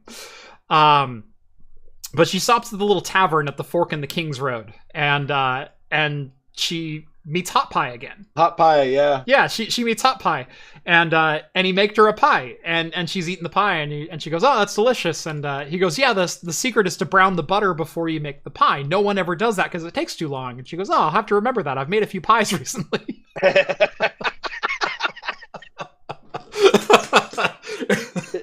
It is the best throwaway line in the whole show. I didn't do that when I did it. That's really good. Oh, I love that. Anyway, VMware. Seems like every time I want to be done talking about VMware, we have to talk about VMware some more. When you have 45% of the market share, you get 45% of the news, it seems. Especially when you're an asshole. Broadcom is now being questioned by the European Union over VMware licensing changes and support and perpetual licenses that are no longer perpetual, and all of the things that we've been giving them hell for the last 3 months since the Broadcom acquisition. Remember all this? We've talked about it a lot. Yeah, the EU basically sent Broadcom, what the... We would like to know why you're raising your rates 400%, 600, 1,000%. on customers that had annual licenses. We would like to know what additional services you're providing them. We would like to know what emptied these service changes other than sheer corporate greed. We would like to know why you are no longer honoring, your perpetual licensing and service agreements, why you are cutting out third-party marketing in a literal monopolistic attempt at seizing 100% of the market share. Why are you no longer allowing third parties to sell your licenses? Why are you no longer allowing third parties to service your clients? This is all kind of not okay. And don't know if you knew, but we'd like a word. That's in brief what VMware just received from the EU. Strangely enough, 24 hours later, Broadcom throws VMware customers on a perpetual license a lifeline, saying they will continue to support perpetual license. This is 24 hours apart. These two stories are almost exactly 24 hours apart. He also admitted that customers aren't enjoying the ride. Broadcom CEO Hock Tan stated, as we roll out this new strategy, we continue to learn from our customers on how to best prepare them for success by ensuring they always have the transition time and support they need. So apparently, telling them their prices are going to increase by 1,000% with 3 months notice on literal global rollouts is not a good plan. And not a good way to reassure customers that you have their backs and will continue to support them. In particular, the subscription pricing model does involve a change in the timing of customers' expenditures and the balance of those expenditures between capital and operating spending. Customers also told Tan that fast-moving change may require more time, so we have given support extensions to many customers who came up for renewal while these changes were rolling out. Broadcom has not previously publicly suggested such extensions would be possible, so apparently some of the large customers that they pissed off said, no, you're gonna support this.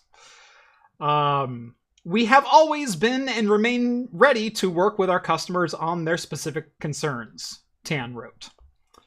We're announcing free access to zero-day security patches for supported versions of vSphere. We'll also add other VMware product lines over time, Tan wrote, describing the measures aimed at ensuring customers whose maintenance and support contracts have expired and chose not to continue on one of our subscription offerings. Chose not to continue. Oh, you mean that perpetual license that said we would get updates in Perpetua, and then you said no? Those licenses? That they said, we already paid for it, we're not going to pay for it again? Those licenses? Yeah. Seems funny to me that 24 hours after the EU says, hey, we've heard some concern. No, we have support for them. We just rolled it out. It's totally fine, guys. It's totally okay. Tripic sends over 5 Kiwi bucks. We take those. Thank you very much, good sir. Well, that crap, I just had a core switch decide it doesn't want to be a layer 3 switch anymore. Here's some money.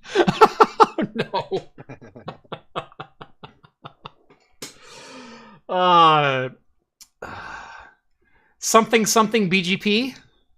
Something. Yeah, when a switch randomly decides I'm only going to service layer 2, you're going to have a bad time.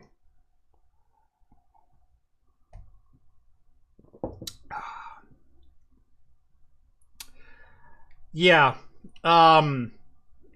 We've known the best description I've ever heard of Broadcom is a venture capitalist who poses as a tech company. Which is so many tech companies anymore. Broadcom especially. Yeah. I mean, Broadcom goes from one massive acquisition to the next and basically turns them into profit centers before spinning them off to the next person who actually wants the tech. Look at Micronics, who was owned by Broadcom for a number of years and is now owned by NVIDIA, maker of ConnectX, Ethernet devices and switches and chips and such. Circuit Rewind says, it's now a layer 0 switch.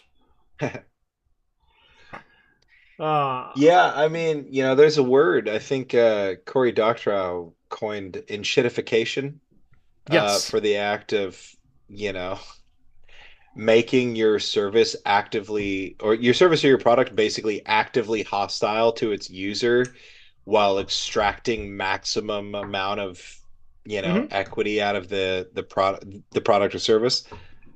Shark Um, cards.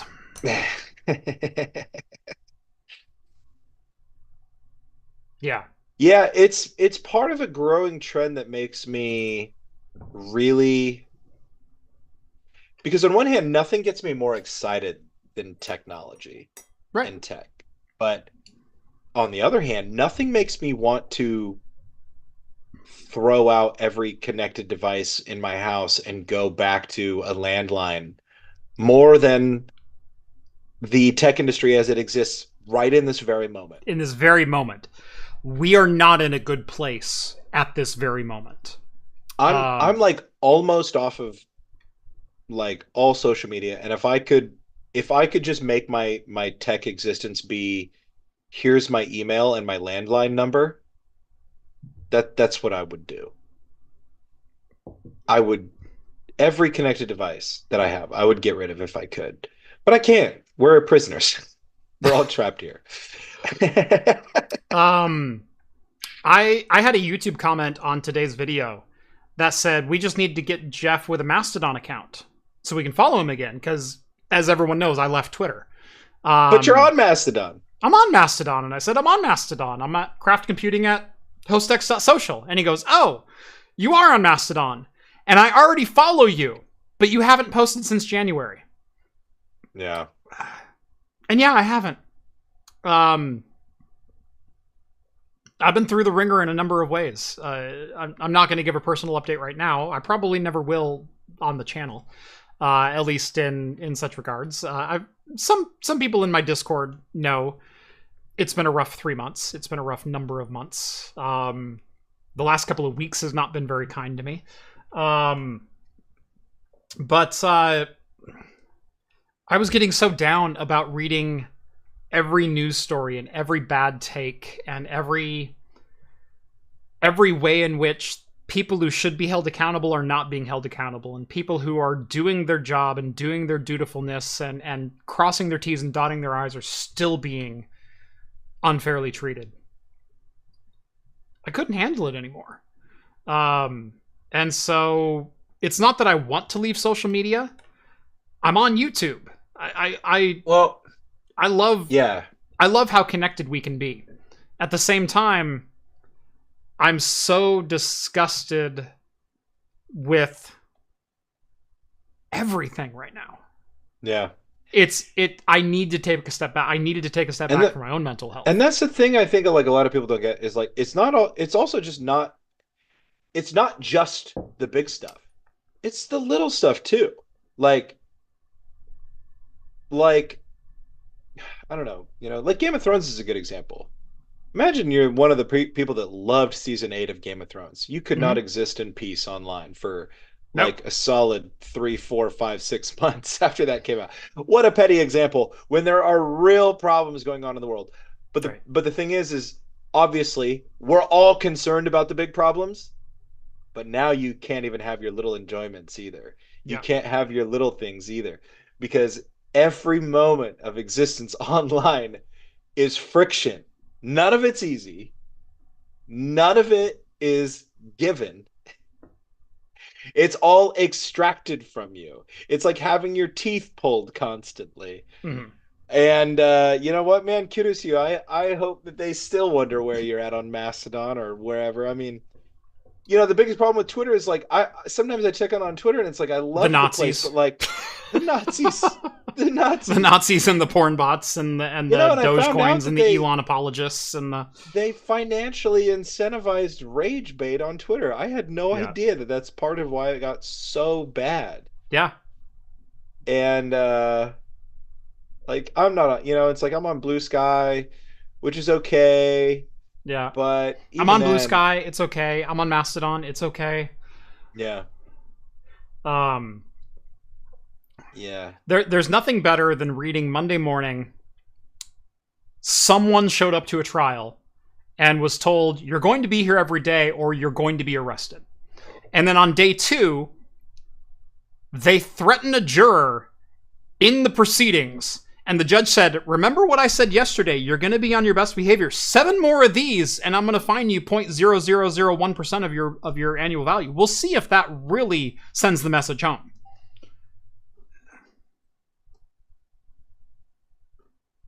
Yeah. So we just I just don't know what to do anymore. So I make YouTube videos about tech. I don't talk about politics. I don't. Nothing in that last statement was politically motivated. But I can't take it anymore. And we talk. Yeah, I can't either. I can't take it anymore, dude. I haven't been on Instagram in years, and my band just came out with an EP, and I got to play a guitar on my friend's album that turned out really good, and so like. I go on Instagram to like drop this stuff, and I'm like, I go back, I checked it a couple times a day, see how, it's performing and stuff, and I run into people that I haven't talked to in years who've got opinions about things that I guarantee you when I knew them, they couldn't even spell. They couldn't spell the words associated with these things, and now they've got opinions about them. And I'm not saying that you're not welcome to be concerned about things in your own way. But I am saying that they're huge idiots. So I respect their opinion far less and found it quite problematic.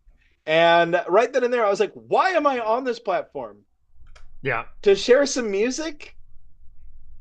I didn't need to do this. I should have never done this. And I should have just deleted my account right then and there. But I've got so many pictures that I like that I took. Should just uninstall it off my phone and leave it at that. But yeah, I don't know. My God, it's all poisonous and toxic. And it's because the tech companies are shitifying our very existence. Every product, every service that you once loved, that was once good, is now bad and becoming worse. And exploiting you along the way to get there. Taking every ounce of your data, your attention. You're watching this on YouTube. I appreciate you watching me, but let's not pretend that's not part of the problem. Yeah, honestly. Thank God you all are here. I talked about this. I talked about this briefly last week. The difference between making a living on YouTube in 2020 and making a living on YouTube in 2024 is like 2 million subscribers. Yeah. In 2020, when I had 120,000 subscribers, I quit my job going, this is a viable career option. Yeah. I make less money on YouTube today than I did in 2020. Yeah. 6 times the views, 3 times the subscribers. I make less money from YouTube as a platform today than I did in 2020. And I quit my full-time job to do this crap. Yeah. And that's the problem is it's hard to talk about because it's like your career path is directly reflective of, I think, the nature that that all creatives face.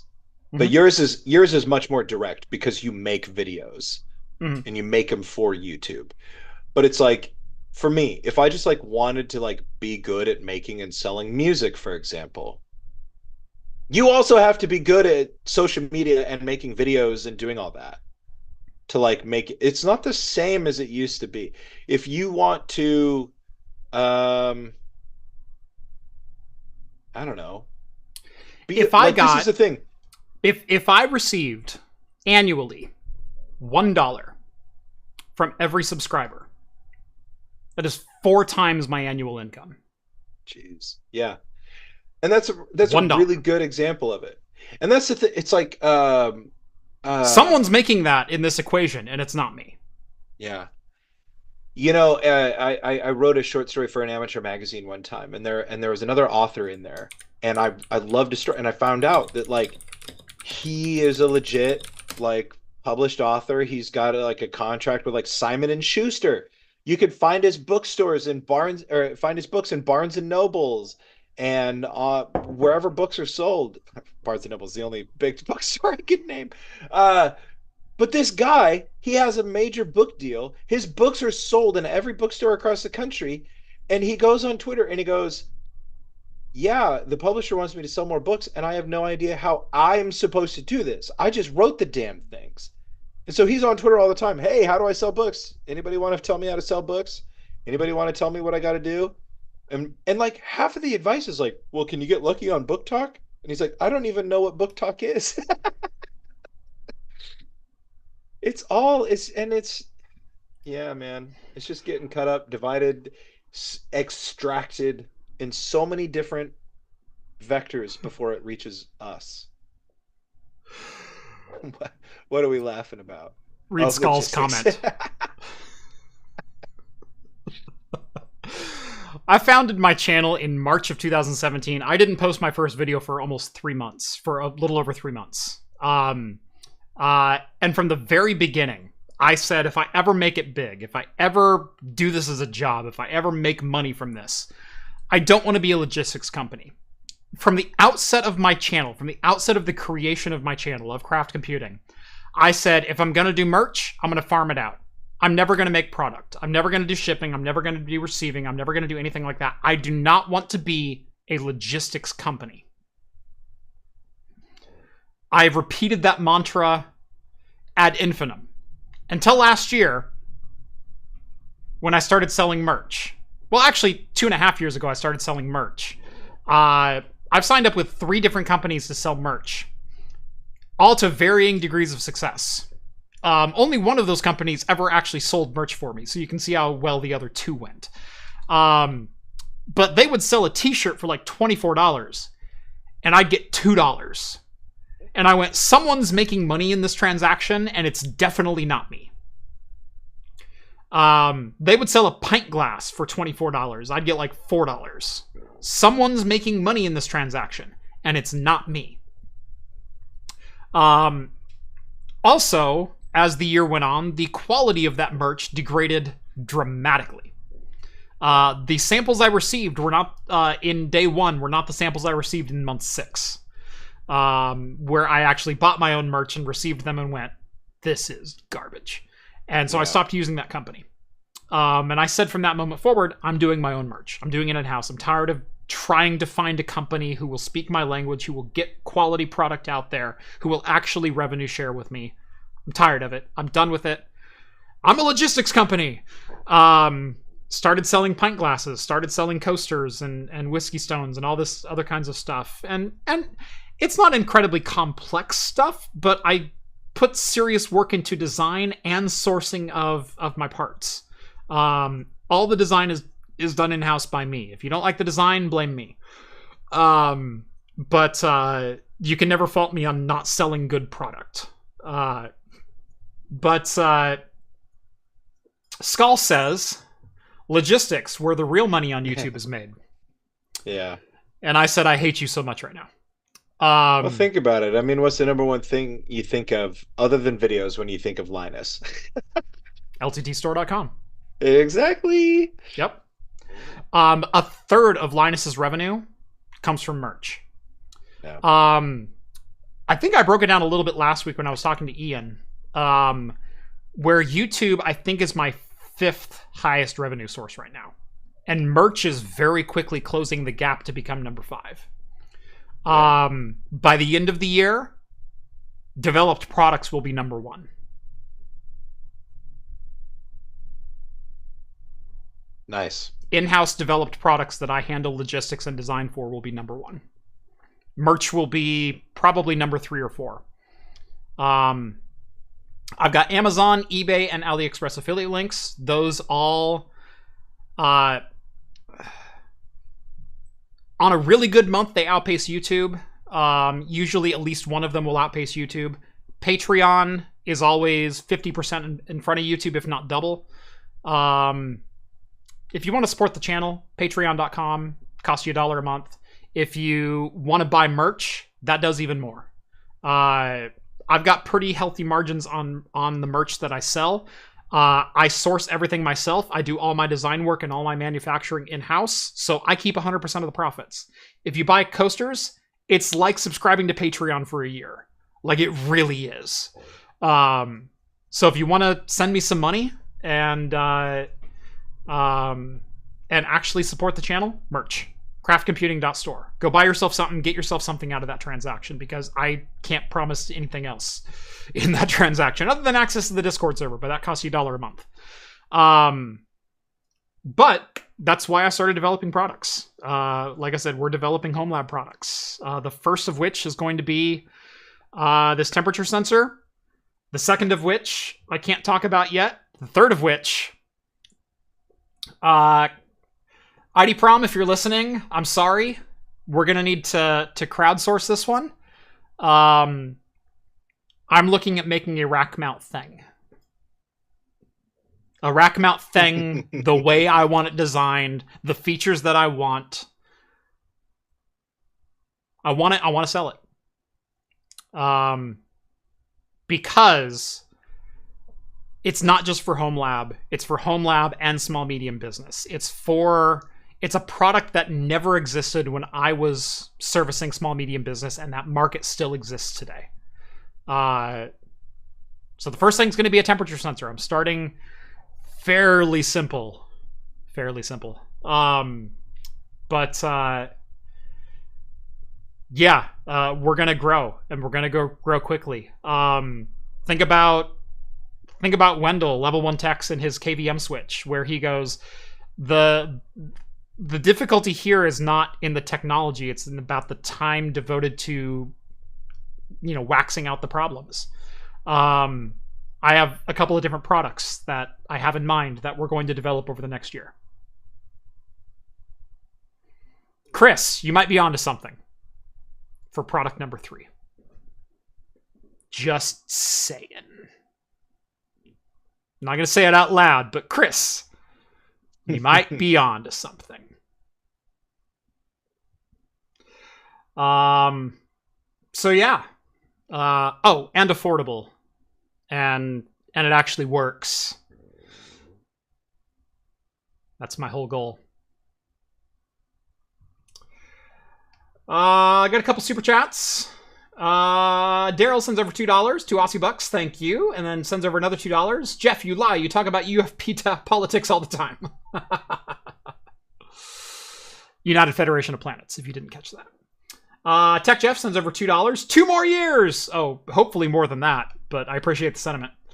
Will sends over €2, 2 British pounds, as it were. YouTube should not have a cut of this micropayment. Unfortunately, they're going to take 30% of this micropayment. I literally got $1.20 from this transaction. Next time, join Patreon. They take 3%. If you're going to send over $2, join Patreon for $1. I get more money from that transaction than anything else. The problem is we don't really read the chats in the Patreon on the air very well. But maybe that's what we ought to start doing. We got to start incentivizing. Instead of super chatting, right? How can we do that? There's got to be a way we can incentivize. Hit up the chat, send in your little money. Well, we do the after party where you literally chat on camera with us after the show, but I know that's a limited thing. I would like to start doing more stream opportunities where ask me a question, like let's chat. Also doing maybe some live streams exclusive to the Patreon where I can get on at 11 a.m., 2 a.m., hit some different time markets. And hey, if you want to come hang out with me for an hour and a half, let's talk. Let's answer your questions. Let's find out, what did you like about a video? What didn't you like about a video? What questions can I answer? What was my thoughts on this? How can I help you in an issue you're having? By the way, my business inquiry email is not the place to get tech support. Stop it. I love you all, but stop that. Okay, well, you need to then respond to my Discord messages, Jeff. Nor is the merch email. Son of a...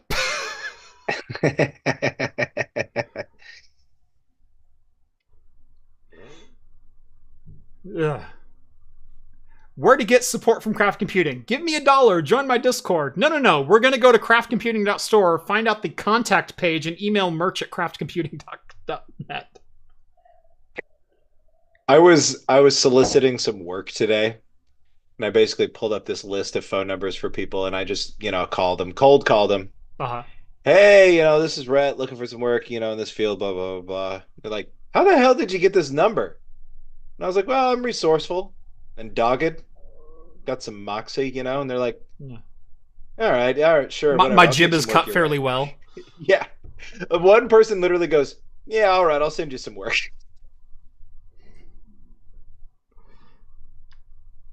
I don't know why that made me laugh so hard. They're like, I respect the grind.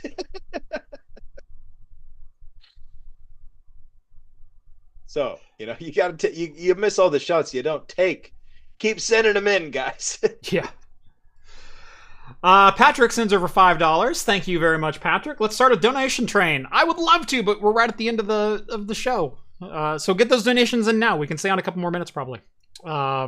We'll probably stay on until 15 past the hour, so you got 9 minutes. Yeah, let's start a donation train. Go for it. Let's give YouTube 30% of everything that comes in. Woo! Honk, honk. Hey, you know what? Or you guys can hit up my Ko-Fi, and I'll split it with Jeff, okay? You can go to rets.rent. I think their split's got to be less than YouTube, right? Ko-Fi, yeah, it's like 5%. It's not terrible. Yeah, it's pretty good. I mean, yeah, send Rett some Ko-Fi. Rets.rent, RETTS.RENT. Rett will buy the next round at Archive. There we go. Now we're talking. We should do our next show together, Rett, at Archive. I think it'd be fun. I part of me wished so badly that I could have bombed you and. I was thinking you were gonna show up. I wanted to so bad, but I was coming back into town close to the end of your guys' stream, and I pull it up on my phone, and I was like, yeah, I should just. I could. I really thought about it, but.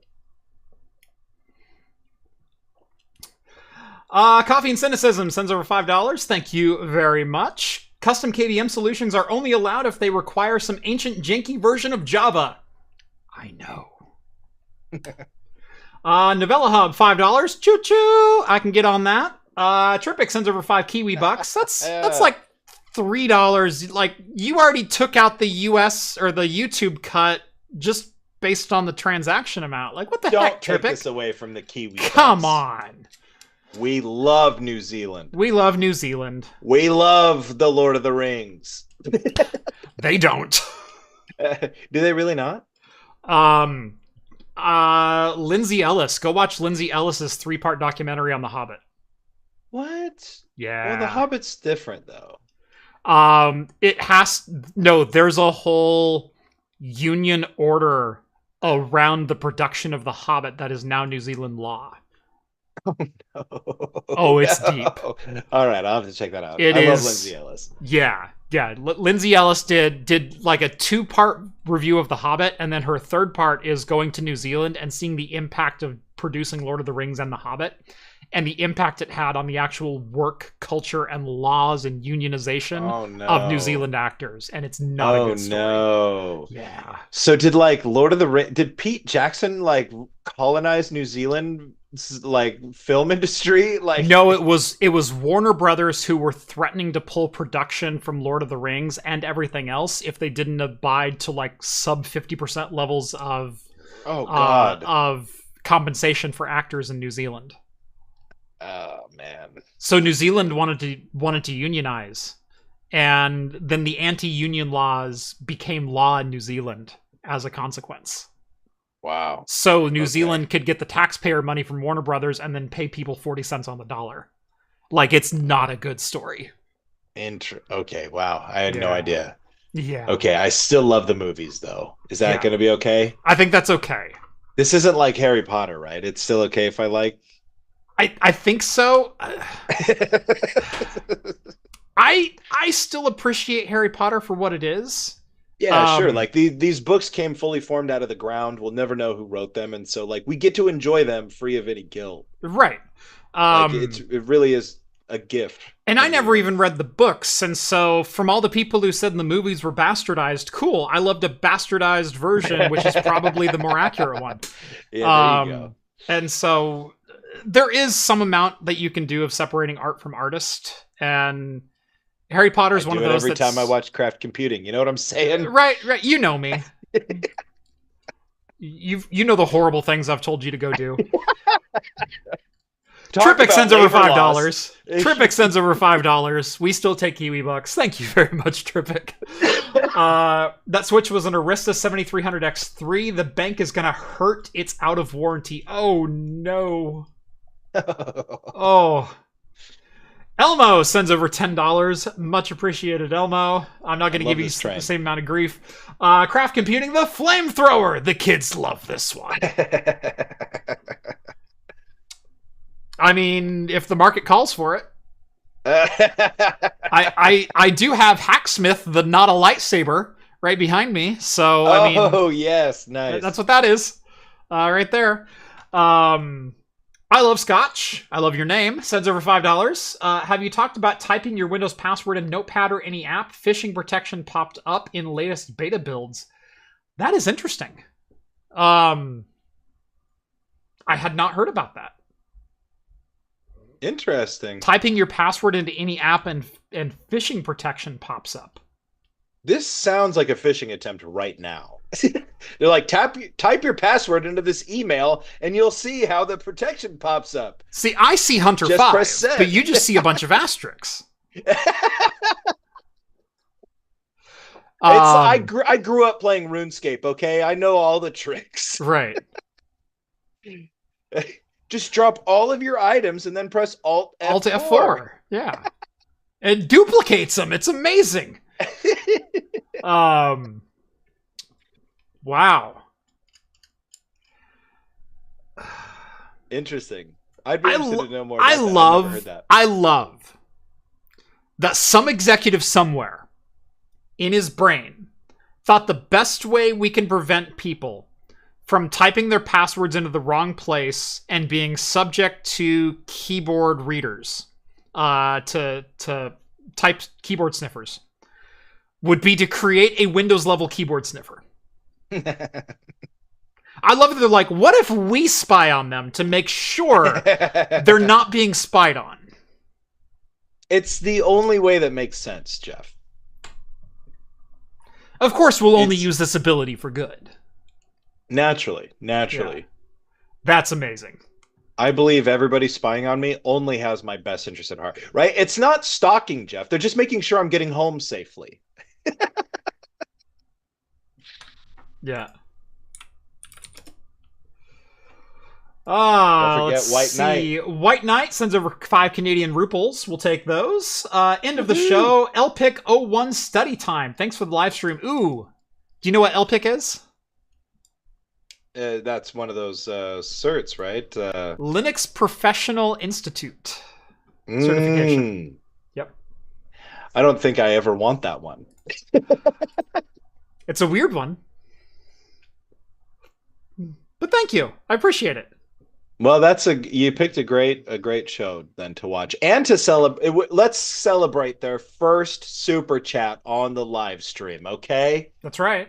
That's White Knight's first super chat. By the way, I also scrolled up a little. Patrick Sullivan, who started the donation train, that was his 10th super chat. Woo! Oh, Thank you. Nice. Thank you both. You guys rock. Baller. I don't know how many Elmo has in, but it's more than 10. So, Elmo, you're appreciated. Me too. Tripic, you're appreciated. Novella, you're appreciated. Coffee and Cynicism, I'm kidding. You all are great. For real. Will, who wanted to make sure YouTube didn't get a cut of that microtransaction, but they absolutely did. You are all appreciated. Thank you. Even with as difficult as it is to be a YouTube content creator that's 100% independent and makes a lot less money than anyone thinks he does, and solo supports a family of 5 on this income, you guys are appreciated. I appreciate you. We almost supported 2 families there for a while. And who knows? Maybe same time next year we'll be supporting 2 families again. Oh, yeah. You know? So, Time time and all that. Ah, not to be disrespectful, but I tried to send a super chat and it's got the wrong information in. So never mind.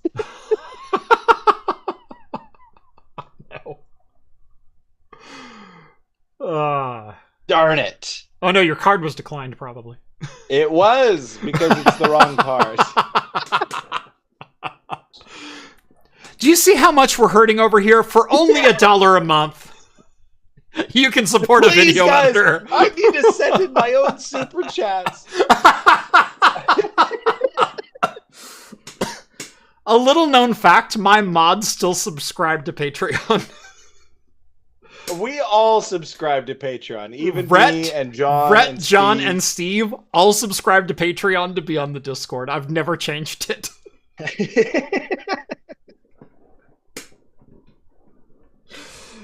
I buy you all beer.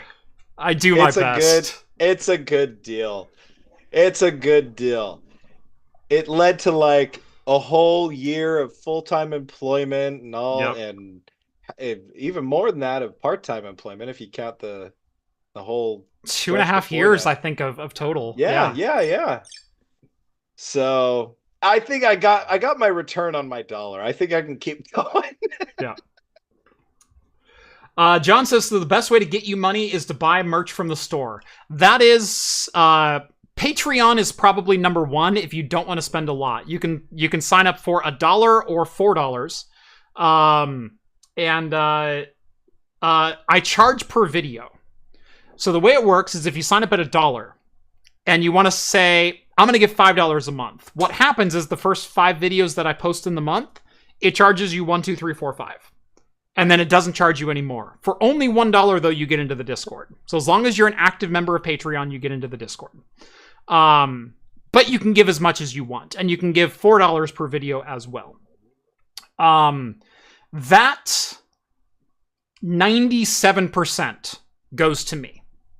Patreon takes 3.5%, something like that, for the transaction cost. But then the rest goes to me. So that is the most one-to-one that you can get to give me money. Number 2, merch store. I have, even with shipping, over a 50% margin on most of my products, on all of my products, I think, even including shipping charge costs. So if you do super chats on YouTube, YouTube's going to take 30%. If you're going to give me a $10 super chat, go buy a set of coasters. And I get more than YouTube just took. Or than YouTube would have given me for the same super chat. So, yes. By the way, I also got a Ko-Fi donation. Yes. Will, he says, buy Jeff a coffee. Yes. We were talking about archive. So I think we need to go to archive. Now we're doing it. We're doing it. That's awesome. Skull, member for 67 months, and mod, and patron backer, and one of my longest all-time patron backers. Rev and Roman, I think, are the only two that are currently longer tenured. But member for 67 months, I'm doing my part. Yeah, he got that 5-year, 7-month flex on you all. When I think about people that... Like, when I think about the earliest Talking Heads streams, it's thinking about people like Skull. You know? Like, I remember showing up to a stream one time, and you're like, yeah, I got this whole mod team now. I'm like, what? Yeah, we've got 2 whole mods for the YouTube chat. It's like, how did that happen? I think we have 4 in total.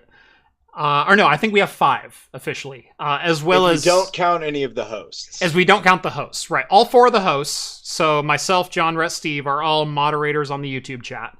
And then we have 4 additional. We have Skull, we have Rev, we have ID Prom, and we have Claw. Yeah. I think. Oh, no, Funk. Funk is the 5th. Funky Monk. Yep. And we got Funky Monk and Claw are covering the European time zone. The European time zones. Yep. So They do more often than YouTube moderating. They're moderating the Discord when we're in bed. So, Correct. because like somebody in chat was saying earlier, it was 3 a.m. where they were. So by the time we log off and we get done taking our shirts off on the after party, Europe is waking up. Yeah. And things get a little weird when the hosts go to bed on Wednesday nights. So exactly. So we got the strict ball busters, Funky Monk and Claw, to take over for us. Okay. So we started the show talking about me converting to Linux and then electric car viability with you. All right. Okay. I love Scotch. Sends over $5. Thank you. I love Scotch. All right. If you are ever in Seattle, you should drop by Aftermarket Tesla Roadster Repair Shop. Number one, I love the Tesla Roadster.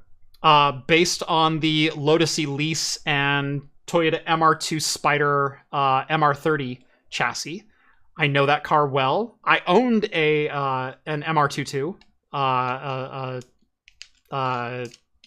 MR2 Spider for a short time. I know that chassis. I know that drivetrain. I know that platform. Very cool. You have me intrigued. I can show off the firmware tech hardware. So they make their own proprietary firmware that runs on the chassis. It runs on 2008 Puppy Linux. I think that's a trip I need to make now. Nice. I mean, and there's more things to do in Seattle too, Jeff. There are. We could make a road trip to Seattle. I need to get back up there anyway. I need to see Joe Telling's new digs. There you go. Brought to you by PCBWay, who I may or may not be doing some many things this next year with. Doubtful. Yeah. The future is not bright for anybody. Yeah. Elmo, member for 18 months. Slacker. I'm doing my part, but are you doing your part? Elmo, I appreciate you. Michael S., member for 19 months. One-upping Elmo, exactly. Trying to do my part. You are all appreciated. Novella Hub wants to know if he can be the beer moderator. You're more the beer supplier, but I think we could probably make something happen. So, yeah. And did I miss... I feel like I missed a chat, or maybe it was a super chat. Dual Bearded Tech sent over a message earlier. I forgot to read it. He was saying, I hear you about the YouTube thing, and he was looking at starting his own YouTube channel, and I told him, dude, it's hard. Yeah. It's hard to make money. Yeah. I started in 2017, and I said in like 2018, I feel like I'm getting into this as the door is closing. Yeah. And in 2020, I went, well, maybe it's still a viable product. Maybe I can still make... Holy crap, this has been a grind. Yeah. Yeah, and that's, it's bizarre because the way my brain works is like, yeah, I've just watched everything that craft computing has done in absolute amazement, because it's like, I thought not the viability, that's putting it graciously, like I knew better, but it's like, I didn't understand YouTube at all, and all of a sudden craft computing is taking off. Literally just slapped wheels on the bottom of it and it's taking off. You saw the first studio. Yeah. You know what though? And those are great memories. I love YouTube, Craft Computing Studios 1.0. 1.0. 0.8. Like, I love that. And I loved, and then I loved the actual, like the 1.1 version. That was a good spot too. Yeah.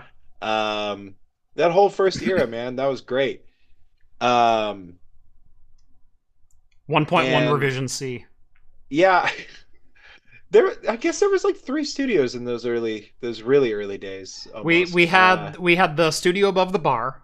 Yeah. Which I'd love to find another location like that. That was super cool. Wouldn't that be great? We just need our friend to open a tap house again. Well, but I have 2 friends that own tap houses in Salem. Or maybe we should just... I need to open a tap house. Well, yeah. Craftworks. No, wait, that's already a thing. Yeah. I've thought about it.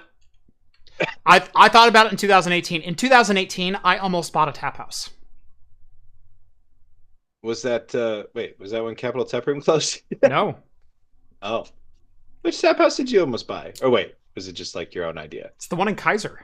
Growler Station. Oh. I love Growler Station. Uh-huh. That would have been great. The owner of that place asked John, would you like to buy the tap house? He had 2 locations. He had one in Kaiser and he had one in South Salem. And John goes, I don't know. And he goes, I'm looking at selling the entire business for $10,000. What? I talked to my wife and I said, can I go get a loan? I want to do this. I approached him 5 days after they offered John and said, John's not interested. I'm interested. The reason they were going to sell for $10,000 is they had to go through their liquor license renewal. They had 2 site inspections to do. They had a bunch of stuff the owners didn't want to do. In the 5 days since they offered John, they went through all that headache. They got their 2-year renewal for their OLCC and they did all this other stuff. And they went, we're going to do 50. Yeah. And I went, that's fair. I would have bought it for 10. You know, when John was looking at selling Capital Tap Room, me and Chuck, the bartender, had a legitimate conversation. And like we agreed, like if John talked about it, we would buy it. And John went off and sold it to somebody else without ever mentioning it and John will tell the story he tells to this day is, I was doing you guys a favor. Yeah. Yeah. I will say John's business model had success in spite of the setbacks of his location and the hours in which he could run. If he was where Vagabond was, he'd still be open today. Well, like the Vagabond, like the actual brewery location? No, the downtown location. The downtown one? Yeah. Well, see, but I wonder because they're not even open anymore. They're Vagabond not, but went. That had to do with other things. Yeah. But if he had that location in the Lincoln building... yeah, I love that spot. Yeah. Yeah, it just makes me wonder, you know, because I don't know. I'm not saying that John's business was one thing or the other. You know, John knows better. He kept saying, he's like, look, I was breaking even. It's not like I was making money or whatever. He's like, I could afford to hire Chuck to be my bartender, and I would go in and like work and for I could free hire and I could hire 2 bartenders, and that was it. Yeah. Like Chuck was the manager, and then he could hire 2 other people part-time, and he goes, that's all I had. And it made that money, and it paid the rent, and it paid for utilities and beer and everything else, and I got to go to events, but it wasn't like a thriving business. Right. Yeah.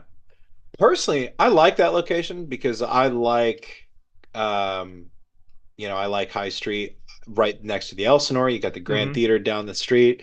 You play, and now you got things like Epilogue right there, which is like a poppin' restaurant. Yeah. And there's so much right there. You know, I don't know. Look, would I have bought it? Man, who knows if John would have had the conversation. But me and Chuck, like, literally, we're like, yeah, handshake deal right here. If John talks about it, we'll split it. We'll go co-owners on it. Yeah. But no, in 2018, in the midst of Capital Tap Room, John got offered to buy 2 more locations, and I went, I'm going to buy those. Yeah. Oh, wouldn't that have been so great? How would that in have the been future? A turn of fate? Yep. Right? I would love to open... I would love to open a tap house one day. Right. There's still time. There's still time. Tap house and full cocktails and full restaurant menu. And oh, man. Dude, I saw an old fashioned on Instagram at Epilogue. I wish I could remember what the exact ingredients were, but it's like a cinnamon based old fashioned. It looked incredible. And their ice game is on point. So one of these days we might have to hit up Epilogue for lunch. They got their small lunchtime menu locked and loaded with cocktails. Well, you just got a Ko-Fi donation, so yeah. Well, that's for archive though. That's for archive. So he did say buy a coffee, although there's coffee, cocktails. We can lots make of that places. Yeah. We can do that. Heck yeah. Anyway, it is half hour past the hour. We are well over our time, even though we did start 15 minutes late. Thank you all so much for watching episode 330 here of Talking Heads. Join us every Wednesday night at 6 p.m. Pacific time for the latest in beer and tech news. Check us out on social media. I'm at Craft Computing. That is at Rett is Awesome. Craftcomputing.store. Get our custom in-house designed and produced pint glasses and whiskey stones and coasters and bottle openers. And very soon, home lab gear. Make sure to like this video if you liked it. Subscribe to Craft Computing if you haven't done so already. Leave a comment below. Let us know, should Jeff open a tap house? I would love to know. Yeah, he should. He should. Totally should. I should. Yeah. I'd go there.